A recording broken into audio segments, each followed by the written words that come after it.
Cette thématique, conférence c'est... va maintenant être enregistrée. D'accord. Alors, nous allons commencer par présenter la thématique. Il s'agit des zones de minimum d'oxygène et que vous allez voir, il y a une forte connexion avec ma première conférence sur le CO2 et l'acidification, puisque je vais tout d'abord vous parler de qu'est-ce que c'est une zone de minimum d'oxygène. Et je vais vous montrer aussi les liens étroits entre augmentation du CO2, changement climatique, acidification et zone de minimum d'oxygène. Alors tout d'abord, dans cette diapositive, je montre un tableau. En fait, c'est un tableau, ce n'est pas une photo. C'est un tableau qui illustre l'écosystème très hyper spécifique de ce qu'on appelle les zones à faible concentration en oxygène. Alors vous avez des éponges, vous avez des poissons qui développent des branches, des poumons, et donc une casse, si on peut appeler thoracique, un peu comme les humains qui vivent dans des lots oxygène, dans les hauts plateaux des Andes, par exemple, à 5000 mètres d'altitude. Il y a donc des tas d'organismes, des tas de mécanismes physiologiques que les organismes vivants ont adapté leur physiologie à des valeurs extrêmement faibles d'oxygène. Par contre, les organismes qui n'ont pas cette capacité-là, ou alors même ceux qui ont la capacité, lorsque la concentration dépasse une certaine valeur à laquelle ils ne sont pas adaptés, mais nous allons voir à la fin de ma conférence comment même ces organismes qui sont adaptés à des extrêmement faibles concentrations d'oxygène peuvent souffrir de modifications de la concentration de l'oxygène, qui est aussi une baisse d'oxygène, qu'on appelle la désoxygénation, pendant de l'acidification pour la baisse du pH. Et donc, je vais tout d'abord vous présenter, en fait, cette conférence est beaucoup basée tout au départ des travaux que j'ai conduits depuis maintenant pas mal d'années et qui concernent l'identification, la définition elle-même du concept des zones de minimum d'oxygène. Qu'est-ce que c'est, où elles se trouvent et comment on les identifie dans l'océan. Parce qu'en fait, mes premiers travaux sur les zones de minimum d'oxygène ont permis de montrer qu'elles existaient dans l'océan global et c'est un petit peu la première partie de mon exposé d'aujourd'hui. Alors, ça ne marche pas, ça ne passe pas, la diapositive, je ne comprends pas. Alors, j'ai un problème. Donc, non. Attendez, j'ai ma diapositive qui ne passe pas. Voilà. Donc, dans l'océan moderne, qu'est-ce que c'est tout d'abord une ONZ? Qu'est-ce que j'appelle, qu'est-ce que j'ai proposé d'appeler, puisque c'est moi qui ai lancé le concept des zones de minimum d'oxygène dans l'océan. Je vais vous montrer qu'en fait, lorsqu'on s'intéresse aux zones de minimum d'oxygène, on part de qu'est-ce que ces zones d'origine et comment ils sont reliés à l'origine de la vie dans l'océan. Puisque dans l'océan primitif, comme dans l'atmosphère primitive, il n'y avait pas d'oxygène. Ça n'existe pas, c'est apparu avec la vie. C'est donc le plancton dont je vous ai introduit la semaine dernière, qui est apparu dans l'océan, qui a fabriqué l'oxygène et cet oxygène est passé de l'océan vers l'atmosphère et tout l'oxygène que nous trouvons aujourd'hui dans l'atmosphère est un oxygène d'origine biologique. Donc on va voir comment lorsqu'on s'intéresse aux zones de minimum d'oxygène, il faut commencer par s'intéresser à l'origine de la vie pour aller vers les gaz à effet de serre comme le CO2 et comment ils sont connectés avec l'acidification. Dans la deuxième partie, je vais vous expliquer comment on les identifie et comment on les quantifie et comment on quantifie leurs variations. Je vais lancer quelques hypothèses. Je pense que je n'aurai pas le temps de parler parce que c'est assez court la conférence, mais j'ai lancé deux hypothèses de comment elles se forment, comment elles se maintiennent et comment l'extension de la contraction des ondes d'oxygène se fait. Deux hypothèses, une qui est liée à des mécanismes physiques et que j'appelle l'hypothèse du calme, et une autre hypothèse qui est l'hypothèse biogéochimique et qui consiste, et c'est la phrase que j'écris ici, qu'en fait, pour créer une zone de minimum d'oxygène, il faut déjà qu'on ait de l'oxygène. Donc, il faut un minimum d'oxygène pour aller vers la création et l'intensification. Et la concentration que l'on va avoir d'oxygène est très importante pour ensuite voir comment se forme l'extension de la zone de minimum d'oxygène. Et ce mécanisme biogéochimique clé, c'est une très forte réminéralisation. C'est même la plus forte réminéralisation qui existe dans les zones, dans l'océan global.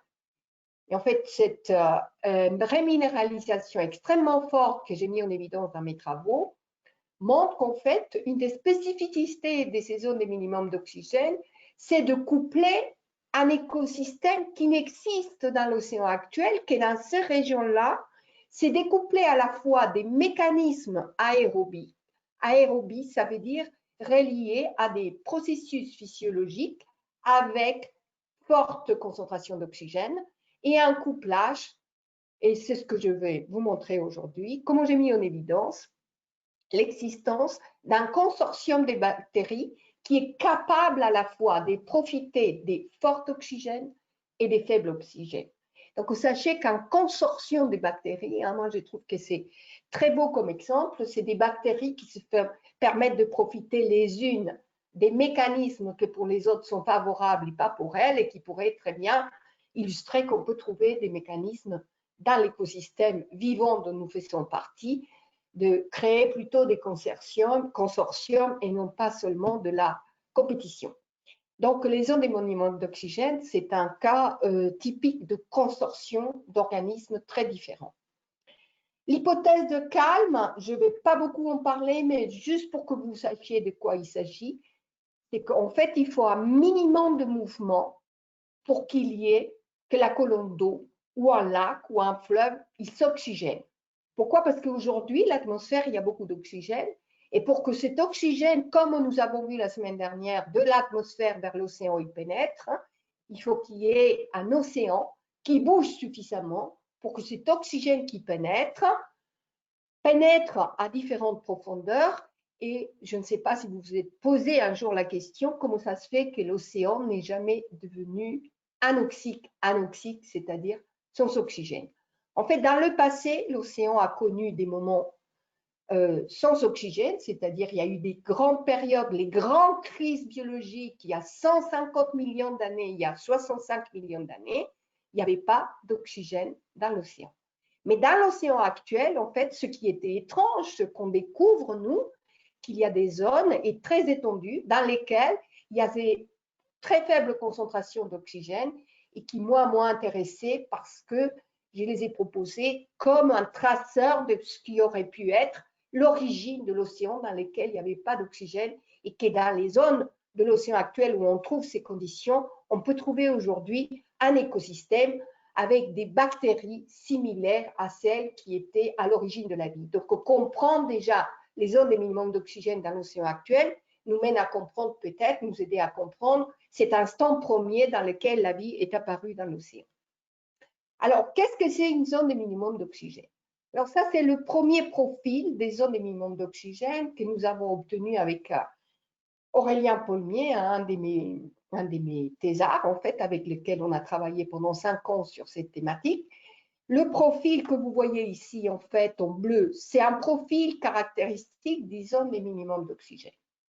Et nous l'avons comparé avec le profil, c'est-à-dire variation de l'oxygène avec la profondeur, jusqu'à 1000 mètres de profondeur dans le Pacifique Sud. Pourquoi dans le Pacifique Sud? Parce que vous allez voir que le Pacifique Sud, c'est la zone de minimum d'oxygène la plus intense, la plus étendue et la moins profonde.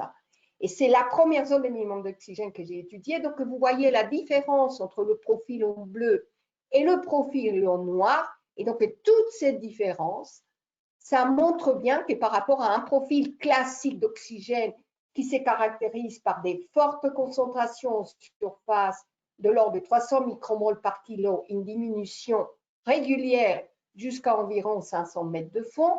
Et vous avez que les concentrations, c'est de l'ordre à 500 mètres de fond ou à 1000 mètres de fond, de l'ordre de 50 à 60 ou à 70 micromoles par kilo. Alors que lorsque nous observons en détail le profil de la zone des minimums d'oxygène, nous avons de la même façon des valeurs fortes en surface, puisqu'il y a l'activité biologique, et nous avons ici le mécanisme contraire à la pompe à carbone que je vous ai expliqué lors de mon premier cours. lorsque la photosynthèse prend du CO2, elle relâche de l'oxygène. Et c'est comme ça que la vie dans l'océan ou que les plantes continentales fabriquent l'oxygène qu'il nous faut, nous, pour respirer.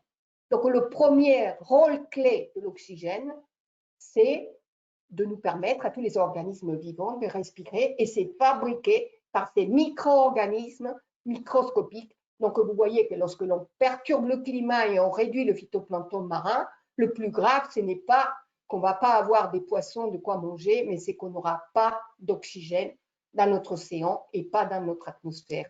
Donc, c'est un paramètre clé, fondamental de la vie, de son apparition, mais du maintien de la vie sur Terre.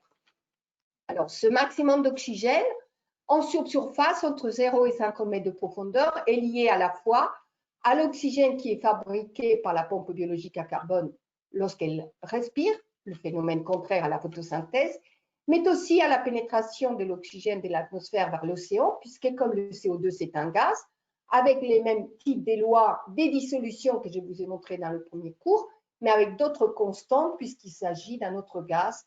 L'oxygène et la dissolution est beaucoup plus rapide et beaucoup plus intense que celle du CO2.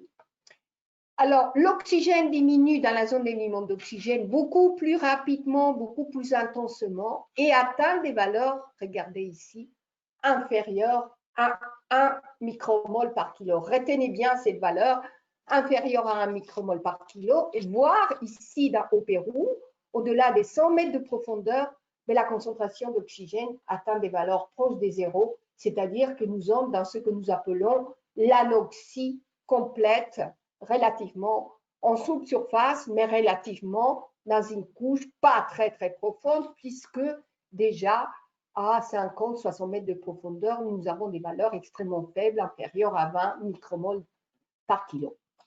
Nous voyons ici donc qu'au-delà des 350 mètres de profondeur, l'oxygène recommence à augmenter. Et ça, cette réaugmentation, c'est lié aussi à la circulation des eaux profondes, l'eau qui a plongé par exemple au nord de l'Atlantique ou en mer de Weddell, et bien, les eaux profondes vont amener donc un oxygène qui est beaucoup plus fort que celui de ce minimum extrême. Donc c'est la première fois que nous mettions en évidence qu'il y avait des zones d'émiettement d'oxygène. Et pourquoi nous avons pu faire ça?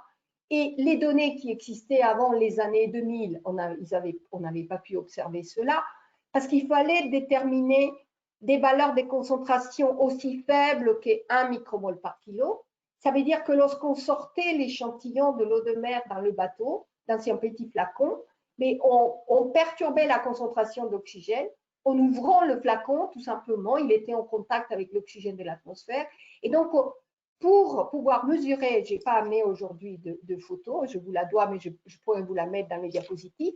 En fait, on a développé un système au départ qui était de protéger l'échantillon avec de l'azote. On a injecté on enrichissait en azote et on pouvait ainsi préserver du contact avec l'atmosphère, on protégeait, et c'est comme ça qu'on a obtenu en fait qu'il y avait des concentrations aussi extrêmement faibles en surface. Les capteurs que nous avons développés pour mesurer maintenant l'oxygène, mais la majorité même de ceux qui sont déjà commercialisés, ils arrivent à déceler des valeurs aussi très faibles. Alors donc vous retenez, hein, ça c'est qu'est-ce que c'est une zone de minimum d'oxygène? Vous voyez très différent de la structure d'un profil classique de l'oxygène. En fait, quand je me suis intéressée, donc c'était après l'année 2000, en 2002, avant 2002, j'avais trouvé dans la littérature uniquement une première définition des zones de minimum d'oxygène donnée par Kling et Richardson en 1972, à partir de la première étude qui avait été effectuée dans la mer d'Arabie. La mer d'Arabie est une mer en fait très proche du continent et pas dans l'océan ouvert. Aujourd'hui, je vais vous montrer que ce profil d'oxygène, en fait, c'est un profil qui s'étale très au large. Les zones de minimum d'oxygène côtières, on les connaissait donc depuis pas mal de temps.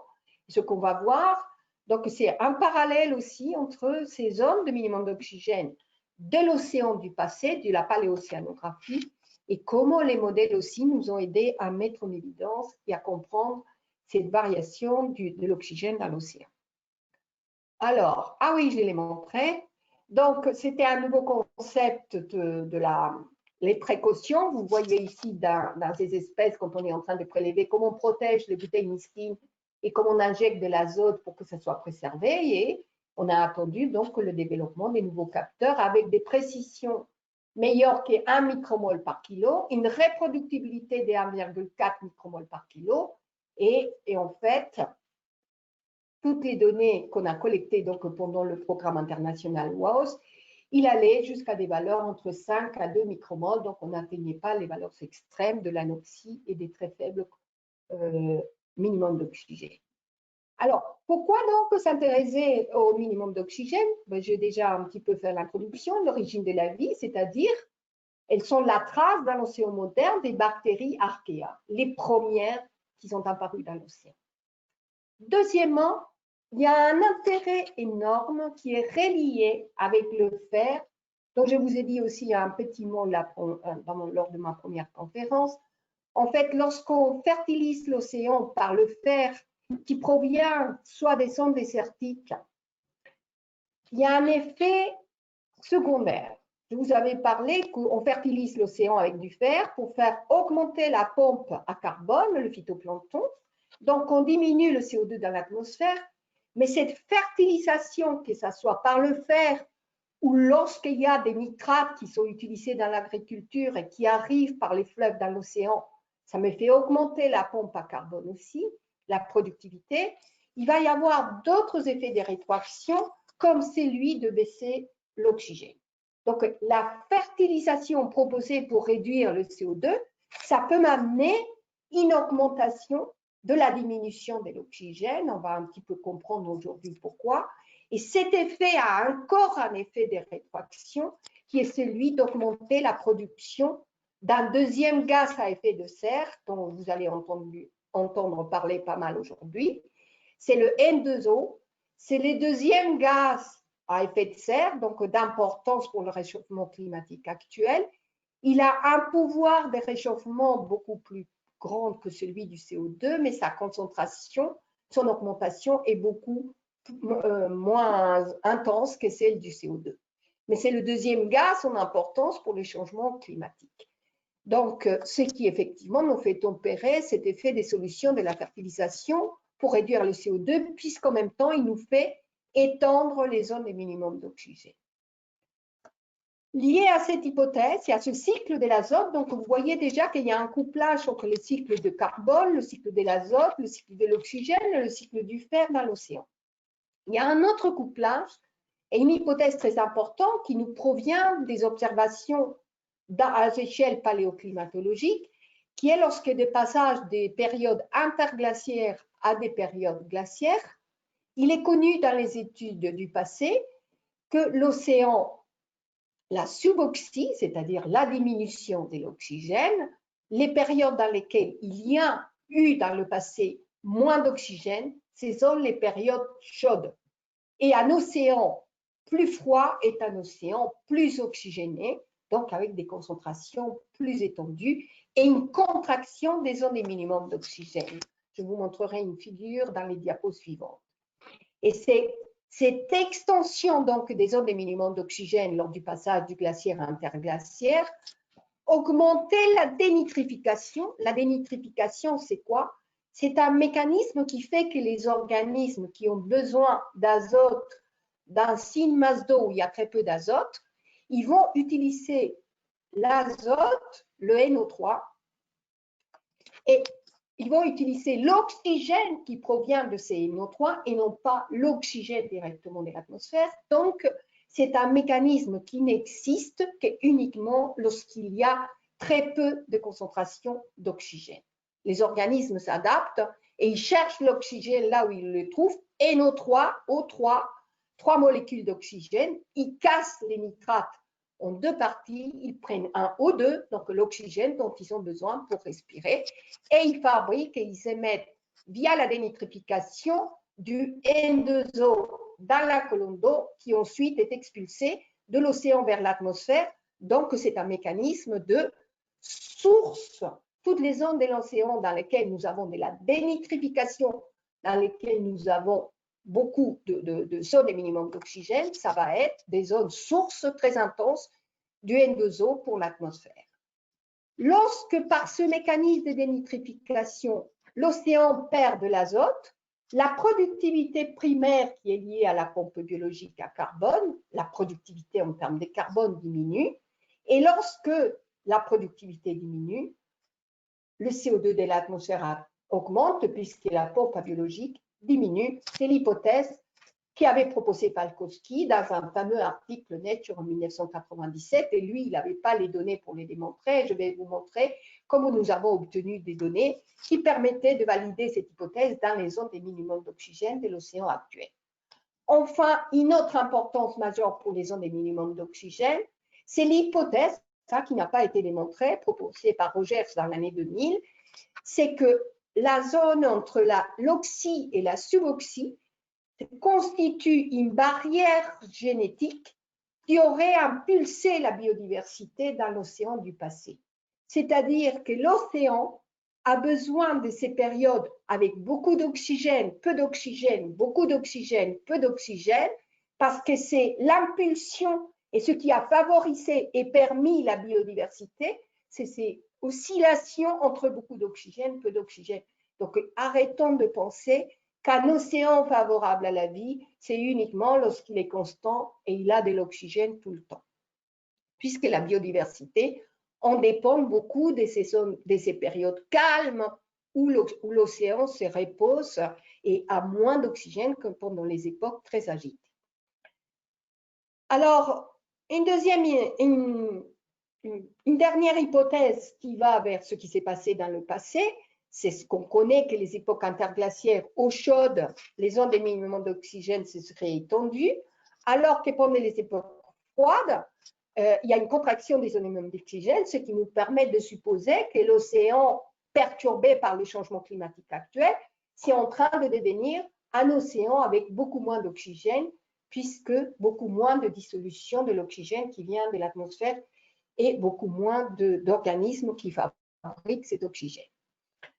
Alors, comme on n'avait pas un traceur pour comprendre ces variations de l'oxygène dans le passé, ce que les paléocéanographes utilisaient, c'était le taux de dénitrification mesuré à partir des isotopes de l'azote. Ils déterminaient la variation dans le passé de la dénitrification, ce qui leur permettait de déterminer la variation de l'oxygène dans le passé.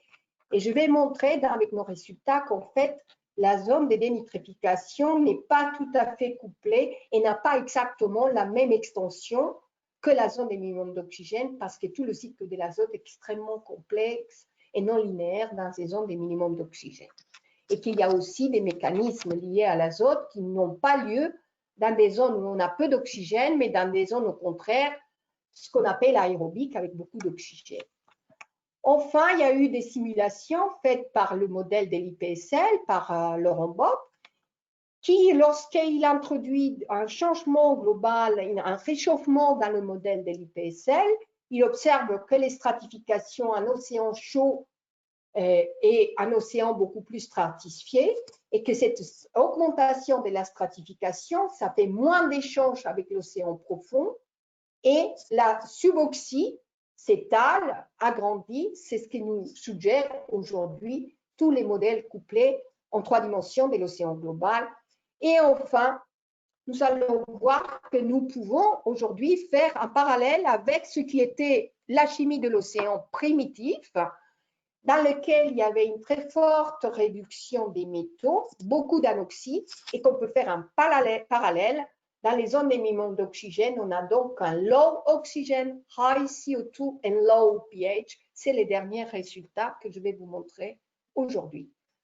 Alors, tout d'abord, pour que vous compreniez bien, je passe un petit peu rapidement, mais il faut un petit peu comprendre ce cycle de l'azote, la dénitrification et le N2. Alors, ce diagramme montre ici, donc en profondeur, on va de la surface jusqu'au fond. À la surface de l'océan, nous avons beaucoup d'oxygène. Plus en profondeur, nous avons moins. Lorsqu'il y a beaucoup d'oxygène, il y a beaucoup de nitrates, il y a beaucoup de NO2. Et dans ce cas-là, nous avons le mécanisme qui nous fait passer de l'ammonium, une autre forme de l'azote, donc 3 formes d'azote, ammonium, nitrate et nitrite, et il y a des bactéries qui nous fabriquent la nitrification, c'est-à-dire la conversion d'ammonium en nitrate, et la conversion des nitrates vers le N2 sur la forme gazeuse. Ce sont d'autres bactéries qui sont capables de faire la dénitrification et de nous libérer de l'oxygène, d'utiliser l'oxygène N2O sur la forme de gaz, et ça libère de N2 un gaz qui part vers l'atmosphère. Mais en même temps, par ce mécanisme, ça nous fait un déficit de nitrate en surface, élément indispensable à la vie, qui fait que la pompe biologique à carbone, le phytoplancton, va diminuer. Ces mécanismes de nitrification et dénitrification dépendent donc du degré d'oxydation qui est marqué dans cette échelle-là, qui passe d'un degré d'oxydation -3 à un degré d'oxydation +5, qui va réguler en fait l'intensité de la nitrification et de la nitrification. Et c'est donc par ce mécanisme que l'océan, lorsque les zones d'émiettement d'oxygène s'étalent, agrandissent, l'océan va perdre de l'oxygène, évidemment, et va perdre aussi de l'azote, ce qui fait que la productivité dans ces époques-là peut diminuer. C'est un effet de rétroaction de l'extension des zones d'émiettement d'oxygène, en même temps qu'il y a production de N2O qui est libérée vers l'atmosphère. Un gaz à effet de serre 300 fois plus efficace que le CO2 pour le réchauffement climatique. Donc, pendant que nous avions commencé donc ces travaux de cette thèse de mon étudiant Aurélien Paulmier, il y a eu des articles des biologistes qui ont montré qu'en fait, ce mécanisme était encore plus complexe. Et ici, en flèche noire, nous avons l'anamox. Et l'anamox, c'est un mécanisme qui libère aussi de l'azote gazeux, mais qu'au lieu d'utiliser les nitrates pour obtenir l'oxygène, utilise l'ammonium pour obtenir l'oxygène, et ça libère aussi de N2. Donc, vous voyez que ce sont des mécanismes extrêmement complexes, mais que les biogéochimistes, c'est ce qui montre, j'ai copié ici des tas d'articles, alors à chaque fois que je m'intéressais, il y avait un article dans Nature, dans Science, tous dans des revues donc très prestigieux, un très fort flux qui part de l'océan Indien, de la mer d'Arabie, du Pacifique Sud, des N2 vers l'atmosphère. Donc, encore une réaugmentation du réchauffement global par l'extension et par l'existence des zones de minimum d'oxygène, un effet de rétroaction. Et à chaque fois, les nouveaux travaux, ce qu'ils faisaient, c'est qu'ils réestimaient cette source à increased marine production of N2O, due à l'intensification de l'anoxie. Et à chaque fois, ces sources, dans les publications, devenaient de plus en plus grandes et a montré que les études précédentes s'étaient trompées parce qu'ils ne savaient pas les bonnes méthodes, ils ne savaient pas considérer toutes les zones de minimum d'oxygène. Donc, un effet de rétroaction pour le changement climatique dû à cette extension des zones de minimum d'oxygène et à la fabrication du N2O. Alors, on va donc rentrer maintenant dans la deuxième partie de mon cours qui est la structure elle-même de la zone de minimum d'oxygène. Ça, c'est le même profil, mais non plus schématisé, mais avec des vraies valeurs du Pacifique. Ça, c'est la zone du Pacifique sud-est et qui montre bien qu'en fait, pour comprendre les zones de minimum d'oxygène, et tous ceux qui m'écoutent, parce que je vois qu'il y a des gens du Sénégal et de la Mauritanie, il y a qui travaillent sur le Pérou, donc là où il y a les zones de minimum d'oxygène les plus étendues aujourd'hui. En fait, il faut considérer, pour bien comprendre, et c'est ce que mon article avec Aurélien a montré en 2011, c'est qu'il faut considérer à la fois cette épaisseur, parce que les travaux avant les nôtres, ils considéraient que la valeur minimale ici, inférieure à 1 micromole, et nous allons voir que pour comprendre la zone des minimums d'oxygène, il faut tenir compte d'une structure qui est beaucoup plus complexe, à la fois cette couche en jaune que j'illustre ici, qui est ce qu'on appelle l'oxycline, ce gradient maximal de diminution, puisque c'est là où elle se forme, c'est ce que nous avons appelé l'engine, la machine de fabrication de la zone de minimum d'oxygène a lieu ici dans l'oxycline. Donc, lorsqu'on s'intéresse aux zones de minimum d'oxygène, il faut la considérer. Et les valeurs d'oxygène sont dans cette couche de l'oxycline supérieure à 1 micromole par kilo. On doit s'intéresser à identifier et à quantifier le cœur de la zone de minimum d'oxygène, qui est comprise entre le bas de l'oxycline et le haut de ce que j'appelle le faible gradient d'oxygène, c'est-à-dire la couche à partir de laquelle la concentration en oxygène augmente avec la profondeur. Nous avons donc, pour comprendre bien la structure de l'OM7, l'oxycline, le cœur et le faible gradient de faible oxygène qui est plus en profondeur. Donc ça, c'est le cœur, et ne pas s'intéresser uniquement à l'extrême valeur faible qui se trouve ici dans le cœur, mais à toute son épaisseur, et nous allons voir pourquoi. Ce que j'ai remarqué, c'est ce que je vais vous montrer, c'est que cette structure est permanente. C'est-à-dire que lorsque vous avez une sonde d'émiettement d'oxygène, vous allez toujours la retrouver. Elle peut s'étendre, elle peut agrandir, se rétrécir, mais on va toujours retrouver cette structure. Donc, on va utiliser cette structure, et c'est ce que nous avons proposé dans la publication suivante, comme critère pour pouvoir identifier à partir des données à l'échelle de l'océan global. Nous avons appliqué ces critères que nous avons définis dans la zone du Pacifique Sud-Est, là où on a découvert qu'il y avait ces zones d'émiettement d'oxygène. Et je me suis donc posé la question, quelle est la structure horizontale et verticale à l'échelle globale de l'océan de toutes les zones d'émiettement d'oxygène? Alors pourquoi? Puisque toutes les études antérieures, ils n'avaient jamais pu attaquer puisqu'ils n'avaient pas les données qu'il fallait d'oxygène, mais ils utilisaient l'extension de la dénitrification en utilisant uniquement 3 zones, le Pérou, l'Eastern Tropical North Pacific, la mer d'Arabie, et ils avaient évalué une extension de 8,45 du puissance 6 km², à Tory en 1983, c'est-à-dire qu'ils avaient conclu que cette zone de dénitrification avait une extension totale qui représentait 2,3% de l'océan global et que la suboxie, elle pouvait être localisée, identifiée par le critère de dénitrification, mais ils n'ont jamais évalué, c'était les travaux de Camille Koski et Santarin en 1990. Alors voilà, donc avec la collection et la création d'une base de données de toutes les données qui existaient jusqu'à l'année 2005, avec Aurélien dans Progrès in Océanographie, nous avons proposé la première identification et la première quantification de l'extension des zones de minimum d'oxygène à l'échelle de l'océan global. Ça, c'est une donc distribution globale qui correspond à la profondeur dans chaque zone de minimum d'oxygène. Nous avons choisi une profondeur qui pouvait intercepter toutes les zones de minimum d'oxygène.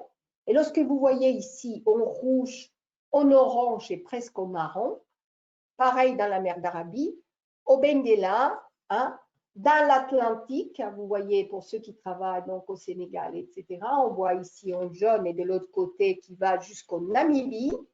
Donc nous avons tous les bords est des océans, c'est-à-dire avec les opoline que je vous ai expliqué pendant mon premier cours, nous avons que ces zones d'opoline, mais beaucoup plus larges, la zone des minimums d'oxygène, elle s'étale, regardez dans le Pacifique, elle arrive presque au milieu du Pacifique, l'océan le plus grand de notre planète. Nous avons donc une extension de zone des minimums d'oxygène qui va au-delà des maximums de productivité des chlorophylles en surface et qui va bien au-delà de la zone des résurgences côtières que nous connaissons pour les bords est des océans. Donc, nous avons identifié dans mon article, je vais vous les mettre dans les références bibliographiques, nous avons identifié et caractérisé l'étendue et l'épaisseur de l'Eastern South Pacific, de l'Eastern Tropical North Pacific, et nous avons mis en évidence que même dans des très hautes latitudes, ce qui n'était pas connu dans la littérature, il y a des zones de minimum d'oxygène dans le golfe d'Alaska, une zone beaucoup plus au nord, dans les très hautes latitudes, 40 et 50 degrés nord dans le Pacifique, très intense dans la mer d'Arabie, en mer Rouge, en Namibie. Et puis, les valeurs, alors pour ceux qui travaillent dans l'Atlantique, sachez que d'après les critères que nous avons définis, en fait, nous avons caractérisé que ce que l'on observe dans l'Atlantique, qui était un océan beaucoup plus ventilé, puisqu'il y a la zone des formations d'eau dense qui a lieu ici dans l'océan Atlantique Nord, ce que l'on observe ne correspond pas de façon stricte à ce critère des zones de minimum d'oxygène, mais que nous les considérons comme des low oxygen zones qui n'atteignent pas des valeurs aussi faibles que des cœurs avec des concentrations plus faibles que 1 micromole par kilogramme, mais dans lesquels vous avez quand même des mécanismes de très peu de ventilation et un écosystème qui commence à ressembler à cet écosystème extrême des consortiums de bactéries que nous observons par exemple dans le Pacifique avec des bactéries incroyables. Alors, ici, en assuré, ce que j'ai mis, en fait, c'est toutes les zones d'étendue des opoline. Et ce que vous voyez, en fait, c'est que la zone de minimum d'oxygène est vraiment bien plus étalée que l'influence des eaux qui remontent de surface ou des eaux profondes jusqu'à la surface. Alors, ces zones de minimum d'oxygène, je vous l'ai annoncé, elles ne sont pas du tout la même structure verticale. Il y en a des moins profondes, des plus profondes, et c'est ce qui montre la comparaison de nos données. Donc, pour le Chili en rouge, pour le Pérou en vert, pour le Pacifique Nord en bleu, pour la mer d'Arabie en noir et pour la Benguela en gris. Alors, vous voyez que les structures ne sont pas les mêmes, l'épaisseur n'est pas la même et qu'il y en a qui sont beaucoup plus en surface. Vous voyez ici, et il y en a d'autres qui sont beaucoup plus en profondeur, par exemple le Chili. Ici, le Benguela, le Pérou est relativement en surface. Donc, quand on dit un mécanisme, une zone de minimum d'oxygène proche de la surface, ça veut dire que ça va bénéficier d'une oxygénation qui vient par le haut, mais aussi des conditions de lumière, alors que dans la zone extrême de minimum d'oxygène dans le cœur, et bien la luminosité qui est la couche photique, où il ne nous reste plus que 1% de lumière de celle qui est arrivée à la surface, nous allons avoir des concentrations donc extrêmement faibles d'oxygène avec très peu de lumière. Donc, ce sont des conditions très différentes. Donc, la plus épaisse, c'est la tropicale nord-pacifique. La plus épaisse. Donc, la plus épaisse, c'est la de Pacifique Nord. La plus profonde, c'est celle de la mer d'Arabie. La plus proche de la surface, c'est celle des Benguela et celle du Pérou.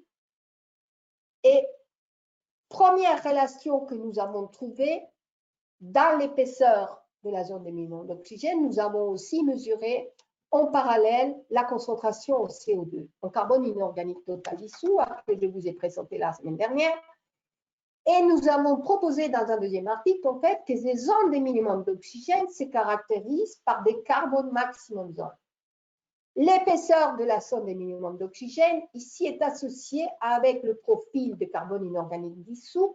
Vous voyez, faible en surface, ça augmente avec la profondeur et on a des maximums de ce carbone sur toute l'épaisseur de la zone de minimum d'oxygène. Donc, la carbone maximum zone la plus grande est celle du Pacifique Nord et la plus intense c'est celle du Chili et la plus proche de la surface. Donc, retenez donc de ces structures verticales et qu'à l'échelle globale, les zones de minimum d'oxygène sont associées au réservoir du carbone le plus intense, le plus grand et le plus épais proche de la surface. Et comme ces régions des zones de minimum d'oxygène sont aussi associées à des mouvements verticaux du type du bas vers le haut, c'est-à-dire des résurgences des opoline, s'il y a des opoline très intenses, ce carbone qui se trouve proche de la surface, mais il peut être libéré vers l'interface océan-atmosphère et créer des sources de CO2 de l'océan vers l'atmosphère qu'on n'avait pas considérées auparavant. Alors, on va maintenant comparer, pour valider cette hypothèse, est-ce que l'on peut quantifier les zones minimum d'oxygène avec la dénitrification. Nous avons donc utilisé des données de l'oxygène, des nitrates et des nitrites pour observer, tester cette hypothèse, si toutes les zones de minimum d'oxygène, on peut les caractériser par la dénitrification. Nous voyons donc ici dans l'oxygène, ça c'est toujours dans le Pérou, au Pacifique Sud-Est, nous avons des concentrations faibles en oxygène en violet et vous avez que l'étendue de la zone des minimums d'oxygène, ici avec l'isopycne inférieur à 20 micromoles par kilogramme, donc on considère et on observe bien que cette zone de minimum d'oxygène s'étale et elle arrive avec des milliers de kilomètres bien au large dans le Pacifique Sud.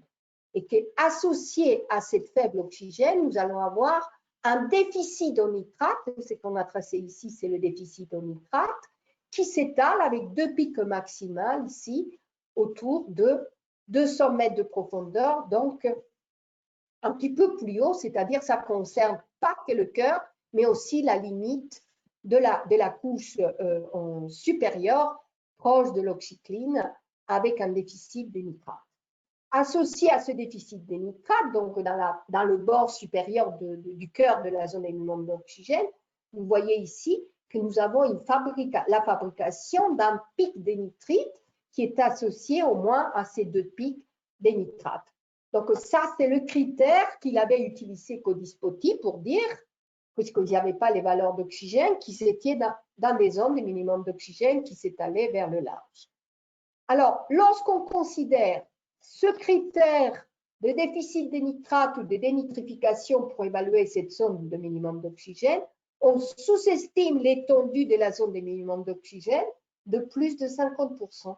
Donc, nous avons montré qu'il fallait, et c'est ce qu'on voit ici, hein, à l'échelle globale, à 250 mètres de profondeur, lorsqu'on compare l'extension des zones de minimum d'oxygène avec toutes les couleurs et ici en noir, nous voyons par rapport à la limite en rouge, qui est la zone de dénitrification ici pour le Pacifique, évaluée avec le critère de dénitrification, nous voyons qu'il y a toute une bande des zones d'émission d'oxygène qui ne va pas concerner le mécanisme de dénitrification. Et lorsque nous avons quantifié pour toutes les zones d'émission d'oxygène que nous avons évaluées dans la première étude, on obtient qu'il y a une sous-estimation zonale et méridionale qui est 4 fois, d'un facteur 4 de différence lorsqu'on tient compte de la dénitrification pour évaluer les zones de minimum d'oxygène. Alors, avec ces nouveaux critères, hein, ce que j'ai montré dans la première figure de oxycline, cœur et la partie inférieure, on obtient que les zones de minimum d'oxygène dans l'océan actuel, c'est-à-dire avant l'impact très très fort qui va venir dans le futur, en fait, représentent non pas 2% de la surface de l'océan, mais 9 à 10% de la surface de l'océan, c'est-à-dire qu'elles avaient été sous-estimées dans l'évaluation intérieure des Hattori, et que, de la même façon, la dénitrification et la perte d'azote de l'oxygène avaient été sous-estimées, et nous avons proposé une nouvelle estimation de cette dénitrification et de ces pertes d'azote vers l'atmosphère. Alors, ça, c'était avec les données qui existaient en 2011, hein, quand nous avons publié cela. Puis là, beaucoup de groupes par le monde sont venus s'intéresser aux zones de minimum d'oxygène. C'est devenu une des thématiques à la mode, on va dire, et ça continue à être très à la mode, vous allez voir. Et donc, nous allons commencer à regarder qu'est-ce qui pouvait se passer avec l'évolution de ces zones de minimum d'oxygène, à la fois dans le passé et depuis le début de l'ère industrielle, et qu'est-ce qui va se passer dans le futur, un petit peu comme on avait fait pour l'acidification. Ça, ce sont des données de dénitrification, donc les isotopes de l'azote 15 mesurés dans les sédiments profonds, dans des régions où il y a des zones de minimum d'oxygène. Ça fabrique des sédiments laminés, c'est-à-dire que comme il n'y a pas d'oxygène au fond, la matière organique est parfaitement préservée, ce qui nous permet de reconstruire en fait les variations avec une très grande précision des zones de minimum d'oxygène dans le passé, ici en bleu. Donc à droite, c'est aujourd'hui, et à gauche, c'est vers le passé. Donc on observe depuis 50 000 ans, c'est que les périodes, donc le réchauffement, lorsqu'on remonte de la période froide, de la période glaciaire, vers l'interglaciaire qui existait jusqu'à ce qu'on commence la perturbation anthropique, qui était une période chaude mais naturelle, une augmentation moyenne dans l'atmosphère et dans la couche de surface océanique de plus de 2 degrés, nous amenait à une augmentation de la zone des minimums d'oxygène qui était corrélée donc à une variation intense de l'eau poline. Alors donc il vient la première hypothèse, c'est que l'intensité de l'eau poline va jouer un rôle très important dans l'extension et dans la formation, dans la maintenance de ces zones de minimum d'oxygène, puisque toutes les zones de résurgence ramènent des eaux de subsurface ou des eaux profondes, et le profil de l'oxygène tel que je vous ai montré tout à l'heure, l'océan profond contient plusieurs ordres de grandeur de moins d'oxygène que l'océan de la surface. Donc, les eaux qui remontent du bas vers le haut contiennent peu d'oxygène et beaucoup de CO2. Donc, lorsque le poêline est intensifié par les changements climatiques, nous allons avoir une intensification de la zone des minimums d'oxygène, puisqu'il y a plus d'eau qui remonte avec un contenu beaucoup plus faible.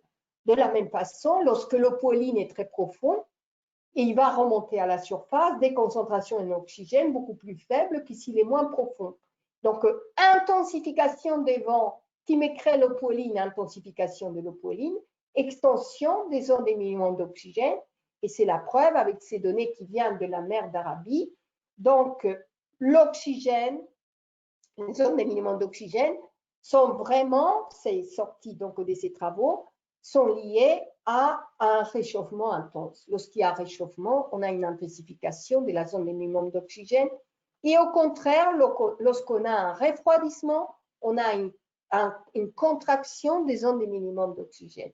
Donc, un océan plus froid, il y a moins des zones des minimums d'oxygène, plus chaud, il y a plus des zones des minimums d'oxygène. Alors, nous allons donc rentrer ici un petit peu dans la compréhension du mécanisme de création et de maintenance de la zone des minimums d'oxygène. Alors, je vais revenir à cette relation entre le profil d'oxygène que je vous ai montré au début, tout au début, avec le Pacifique, c'est exactement le même. L'oxycline est le cœur de la zone des minimums d'oxygène. Et ici, le profil correspondant, là, avec les vraies valeurs, donc le profil classique et le profil des données. Et vous voyez que toute cette partie-là, ça correspond à du carbone qui n'est pas fabriqué, ou ça correspond à de l'oxygène qui n'est pas fabriqué par les mêmes mécanismes que la reminéralisation classique. Lorsque le phytoplancton, il meurt, ou lorsqu'il est brouté, le zooplancton, et ça descend en profondeur, c'est la reminéralisation, c'est le mécanisme contraire à la photosynthèse. Ça relâche du CO2 et ça consomme de l'oxygène. Donc, cette augmentation du CO2 qui m'amène de façon concomitante à consommer l'oxygène, c'est ce qu'on appelle la reminéralisation.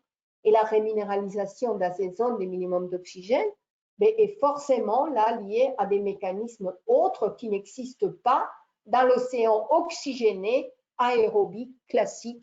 C'est ce que nous avons proposé pour expliquer cette carbone maximum zone que nous avons démontré aussi, c'est ce qui va venir maintenant, dans toutes les régions de l'océan global.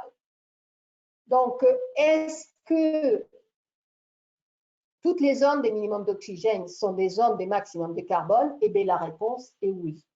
Et c'est le troisième travaux que nous avons publié sur les zones des minimums d'oxygène. Vous voyez ici la même carte que nous avons publiée d'un proc de cynocéanographie sur les zones des minimums d'oxygène.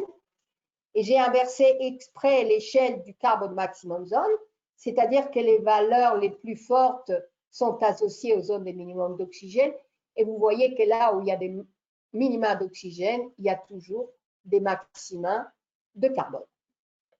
Donc, associé, non, c'est ça, non, j'ai oublié donc de vous dire deux choses importantes, c'est que l'extension des carbone maximum zone, vous le voyez ici un petit peu à l'œil, j'aurais dû le superposer, est légèrement inférieure à l'extension de la zone des minimums d'oxygène, que lorsqu'on intègre tout ce stock de carbone qui renferme avec notre critère des zones des minimums d'oxygène, on obtient que le réservoir de carbone qui représente les zones des minimums d'oxygène est des 2000 gigatonnes de carbone, c'est-à-dire qu'il représente, il est 2,5 plus fort que tout le réservoir de carbone qui représente l'atmosphère. Donc, si ces zones des minimums d'oxygène par les changements climatiques remontent à la surface, c'est un contenu en carbone qui va être relâché, qui est 2,5 fois plus intense, plus important que le réservoir actuel, même anthropique de l'atmosphère. Enfin, j'ai fait le calcul que si tout ce carbone était relâché, l'augmentation que l'on aurait du CO2 dans l'atmosphère serait de 20 plus ou moins 2 ppm. Rappelez-vous des chiffres, le CO2 a augmenté de 100 ppm, c'est-à-dire en 100 ans.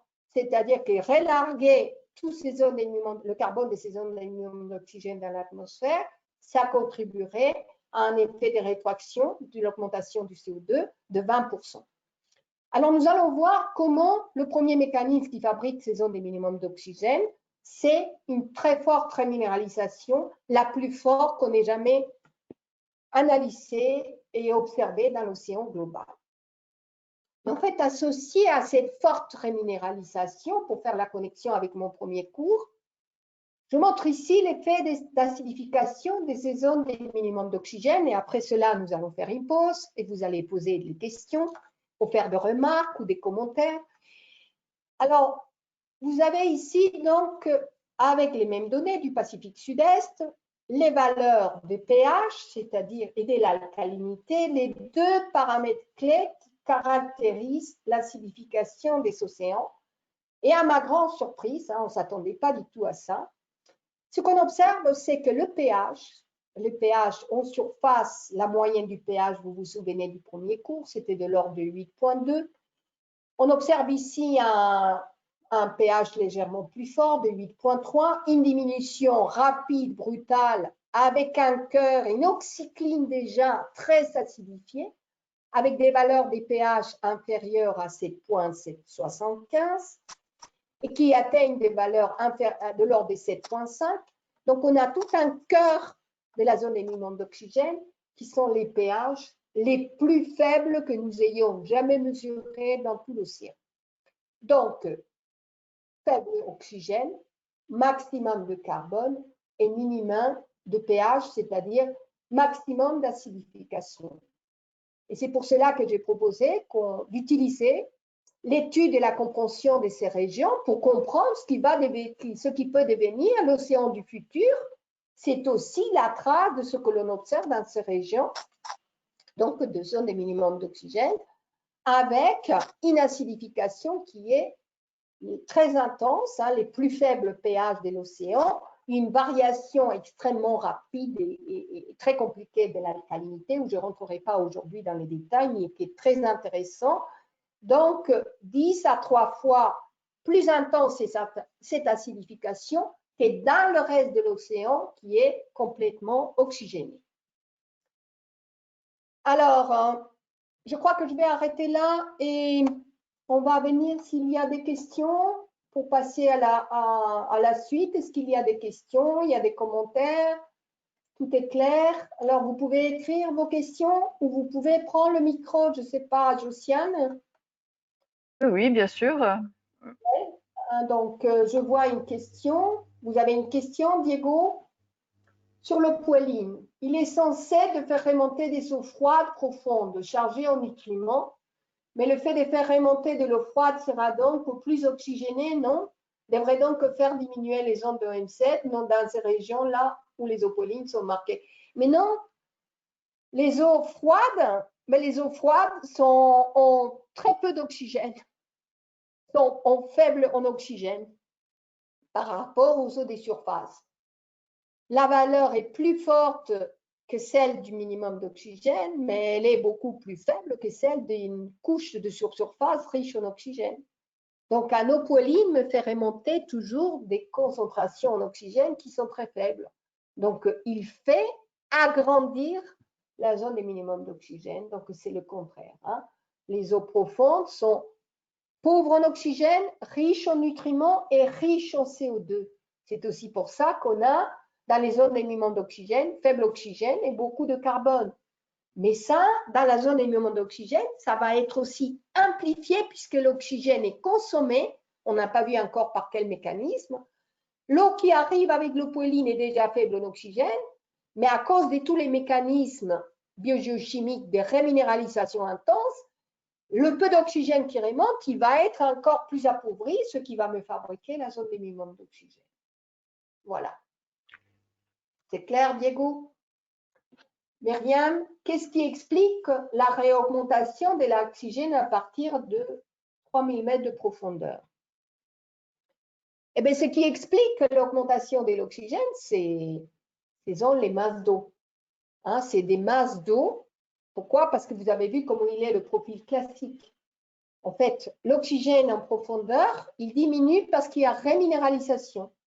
Et pour qu'il y ait la réminéralisation, il faut qu'il y ait beaucoup de productivité, beaucoup de carbone particulaire exporté de la couche de surface. Plus vous avez en profondeur, moins il y a du carbone sous la forme particulière qui est exporté de la couche de surface, et donc moins il y a de réminéralisation, et l'oxygène augmente parce qu'il y a des eaux profondes qui sont plongées donc plus en profondeur, mais parce qu'il y a aussi moins de matière particulière et moins de réminéralisation que dans cette épaisseur en sous-surface. C'est là où vous avez le maximum de carbone exporté de la couche de surface et le maximum de réminéralisation. Plus en profondeur, il y a plus de carbone particulier, donc il n'y a plus de réminéralisation. Et parce qu'il ne faut pas regarder un profil comme si tout se passait dans la verticale. Hein. Là, c'est vraiment pour schématiser, mais il faut regarder ça en 3 dimensions. Et les eaux qui sont plus profondes que la zone de minimum d'oxygène, c'est des eaux qui ont été beaucoup plus ventilées, donc qui étaient à la surface et qui ont plongé sans connaître cette extrême réminéralisation de la zone de minimum d'oxygène. Voilà. Alors, une autre question, pourquoi le réchauffement fait augmenter les vents et donc les eaux pollines? Ça, on l'a vu, Nicolas. Le réchauffement fait augmenter les vents et donc les eaux pollines. Alors, un eau polline, c'est tu vas dans la baignoire et tu pousses l'eau. C'est le vent qui est à la surface. Tu vas voir de ce côté-là que l'eau va remonter puisque l'eau a été déplacée. Hein, et donc, pour combler le trou, l'eau remonte. Donc, c'est du vent parallèle à la côte dans ces régions-là. Le vent parallèle à la côte, ça me déplace l'eau, hein, mais je t'expliquerai ça plus en détail puisqu'on travaille ensemble plus tard. Mais c'est le vent parallèle à la côte, ça me fait un appel d'eau dans la couche de surface et de sous-surface qui fait répartir l'eau à 90 degrés de la direction du vent. Et ça, c'est l'eau poéline. Donc, ça, c'est un mécanisme physique, mais que je t'expliquerai plus tard, plus en détail. Alors, Myriam, elle dit merci. OK, voilà. Voilà, il n'y a pas d'autres questions, donc je peux continuer. Je veux continuer. Alors, s'il vous plaît, est-ce que dans saison M7, vous avez eu à voir une forte valeur de fer qui augmente la production primaire en diminuant l'oxygène? Alors, les métaux, c'est hyper compliqué. Hein, c'est un cours très court aujourd'hui, mais il y a une chimie des métaux du fer, mais de tous les autres métaux, du cuivre, du zinc, du cadmium, qui est très spécifique à ces différents degrés d'oxydation qui va créer ces concentrations en oxygène qui passent de très faibles à très forts. Hein. Donc, il y a une disponibilité du fer qui est différente. Bien sûr qu'il y a un effet de fer, mais la production primaire, elle se passe en surface. Hein. Ce qui se passe en surface, là où il y a l'oxygène minimum zone, c'est la réminéralisation de la production primaire qui s'est fabriquée en surface. Donc, en surface, j'ai beaucoup d'oxygène, beaucoup de production primaire. Elle chute et elle se réminéralise à la profondeur de la zone de minimum d'oxygène. Donc, le mécanisme qu'il faut, c'est la réminéralisation de ces productions primaires et non pas la production primaire elle-même. Hein. Mais bien sûr qu'en surface de ces régions, il faut qu'il y ait du fer. Donc, il y a suffisamment de fer, il y a beaucoup de nutriments parce que les eaux de surface m'amènent et du fer et des nutriments et c'est les zones les plus riches en productivité. Donc, comme il y a beaucoup de carbone qui est exporté de la surface, il va y avoir beaucoup de réminéralisation, mais c'est ce que je veux voir, c'est ce qu'on va voir maintenant. Donc, j'expliquerai plus en détail maintenant cette partie-là. Donc, je vais reprendre.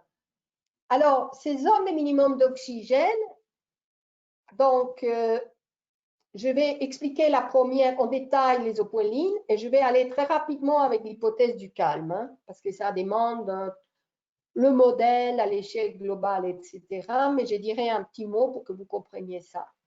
Donc, à nouveau, il s'est mis en Oh là là. Donc, je ne peux pas passer. Ah ouais, voilà. Donc, non, il ne passe pas. Mon...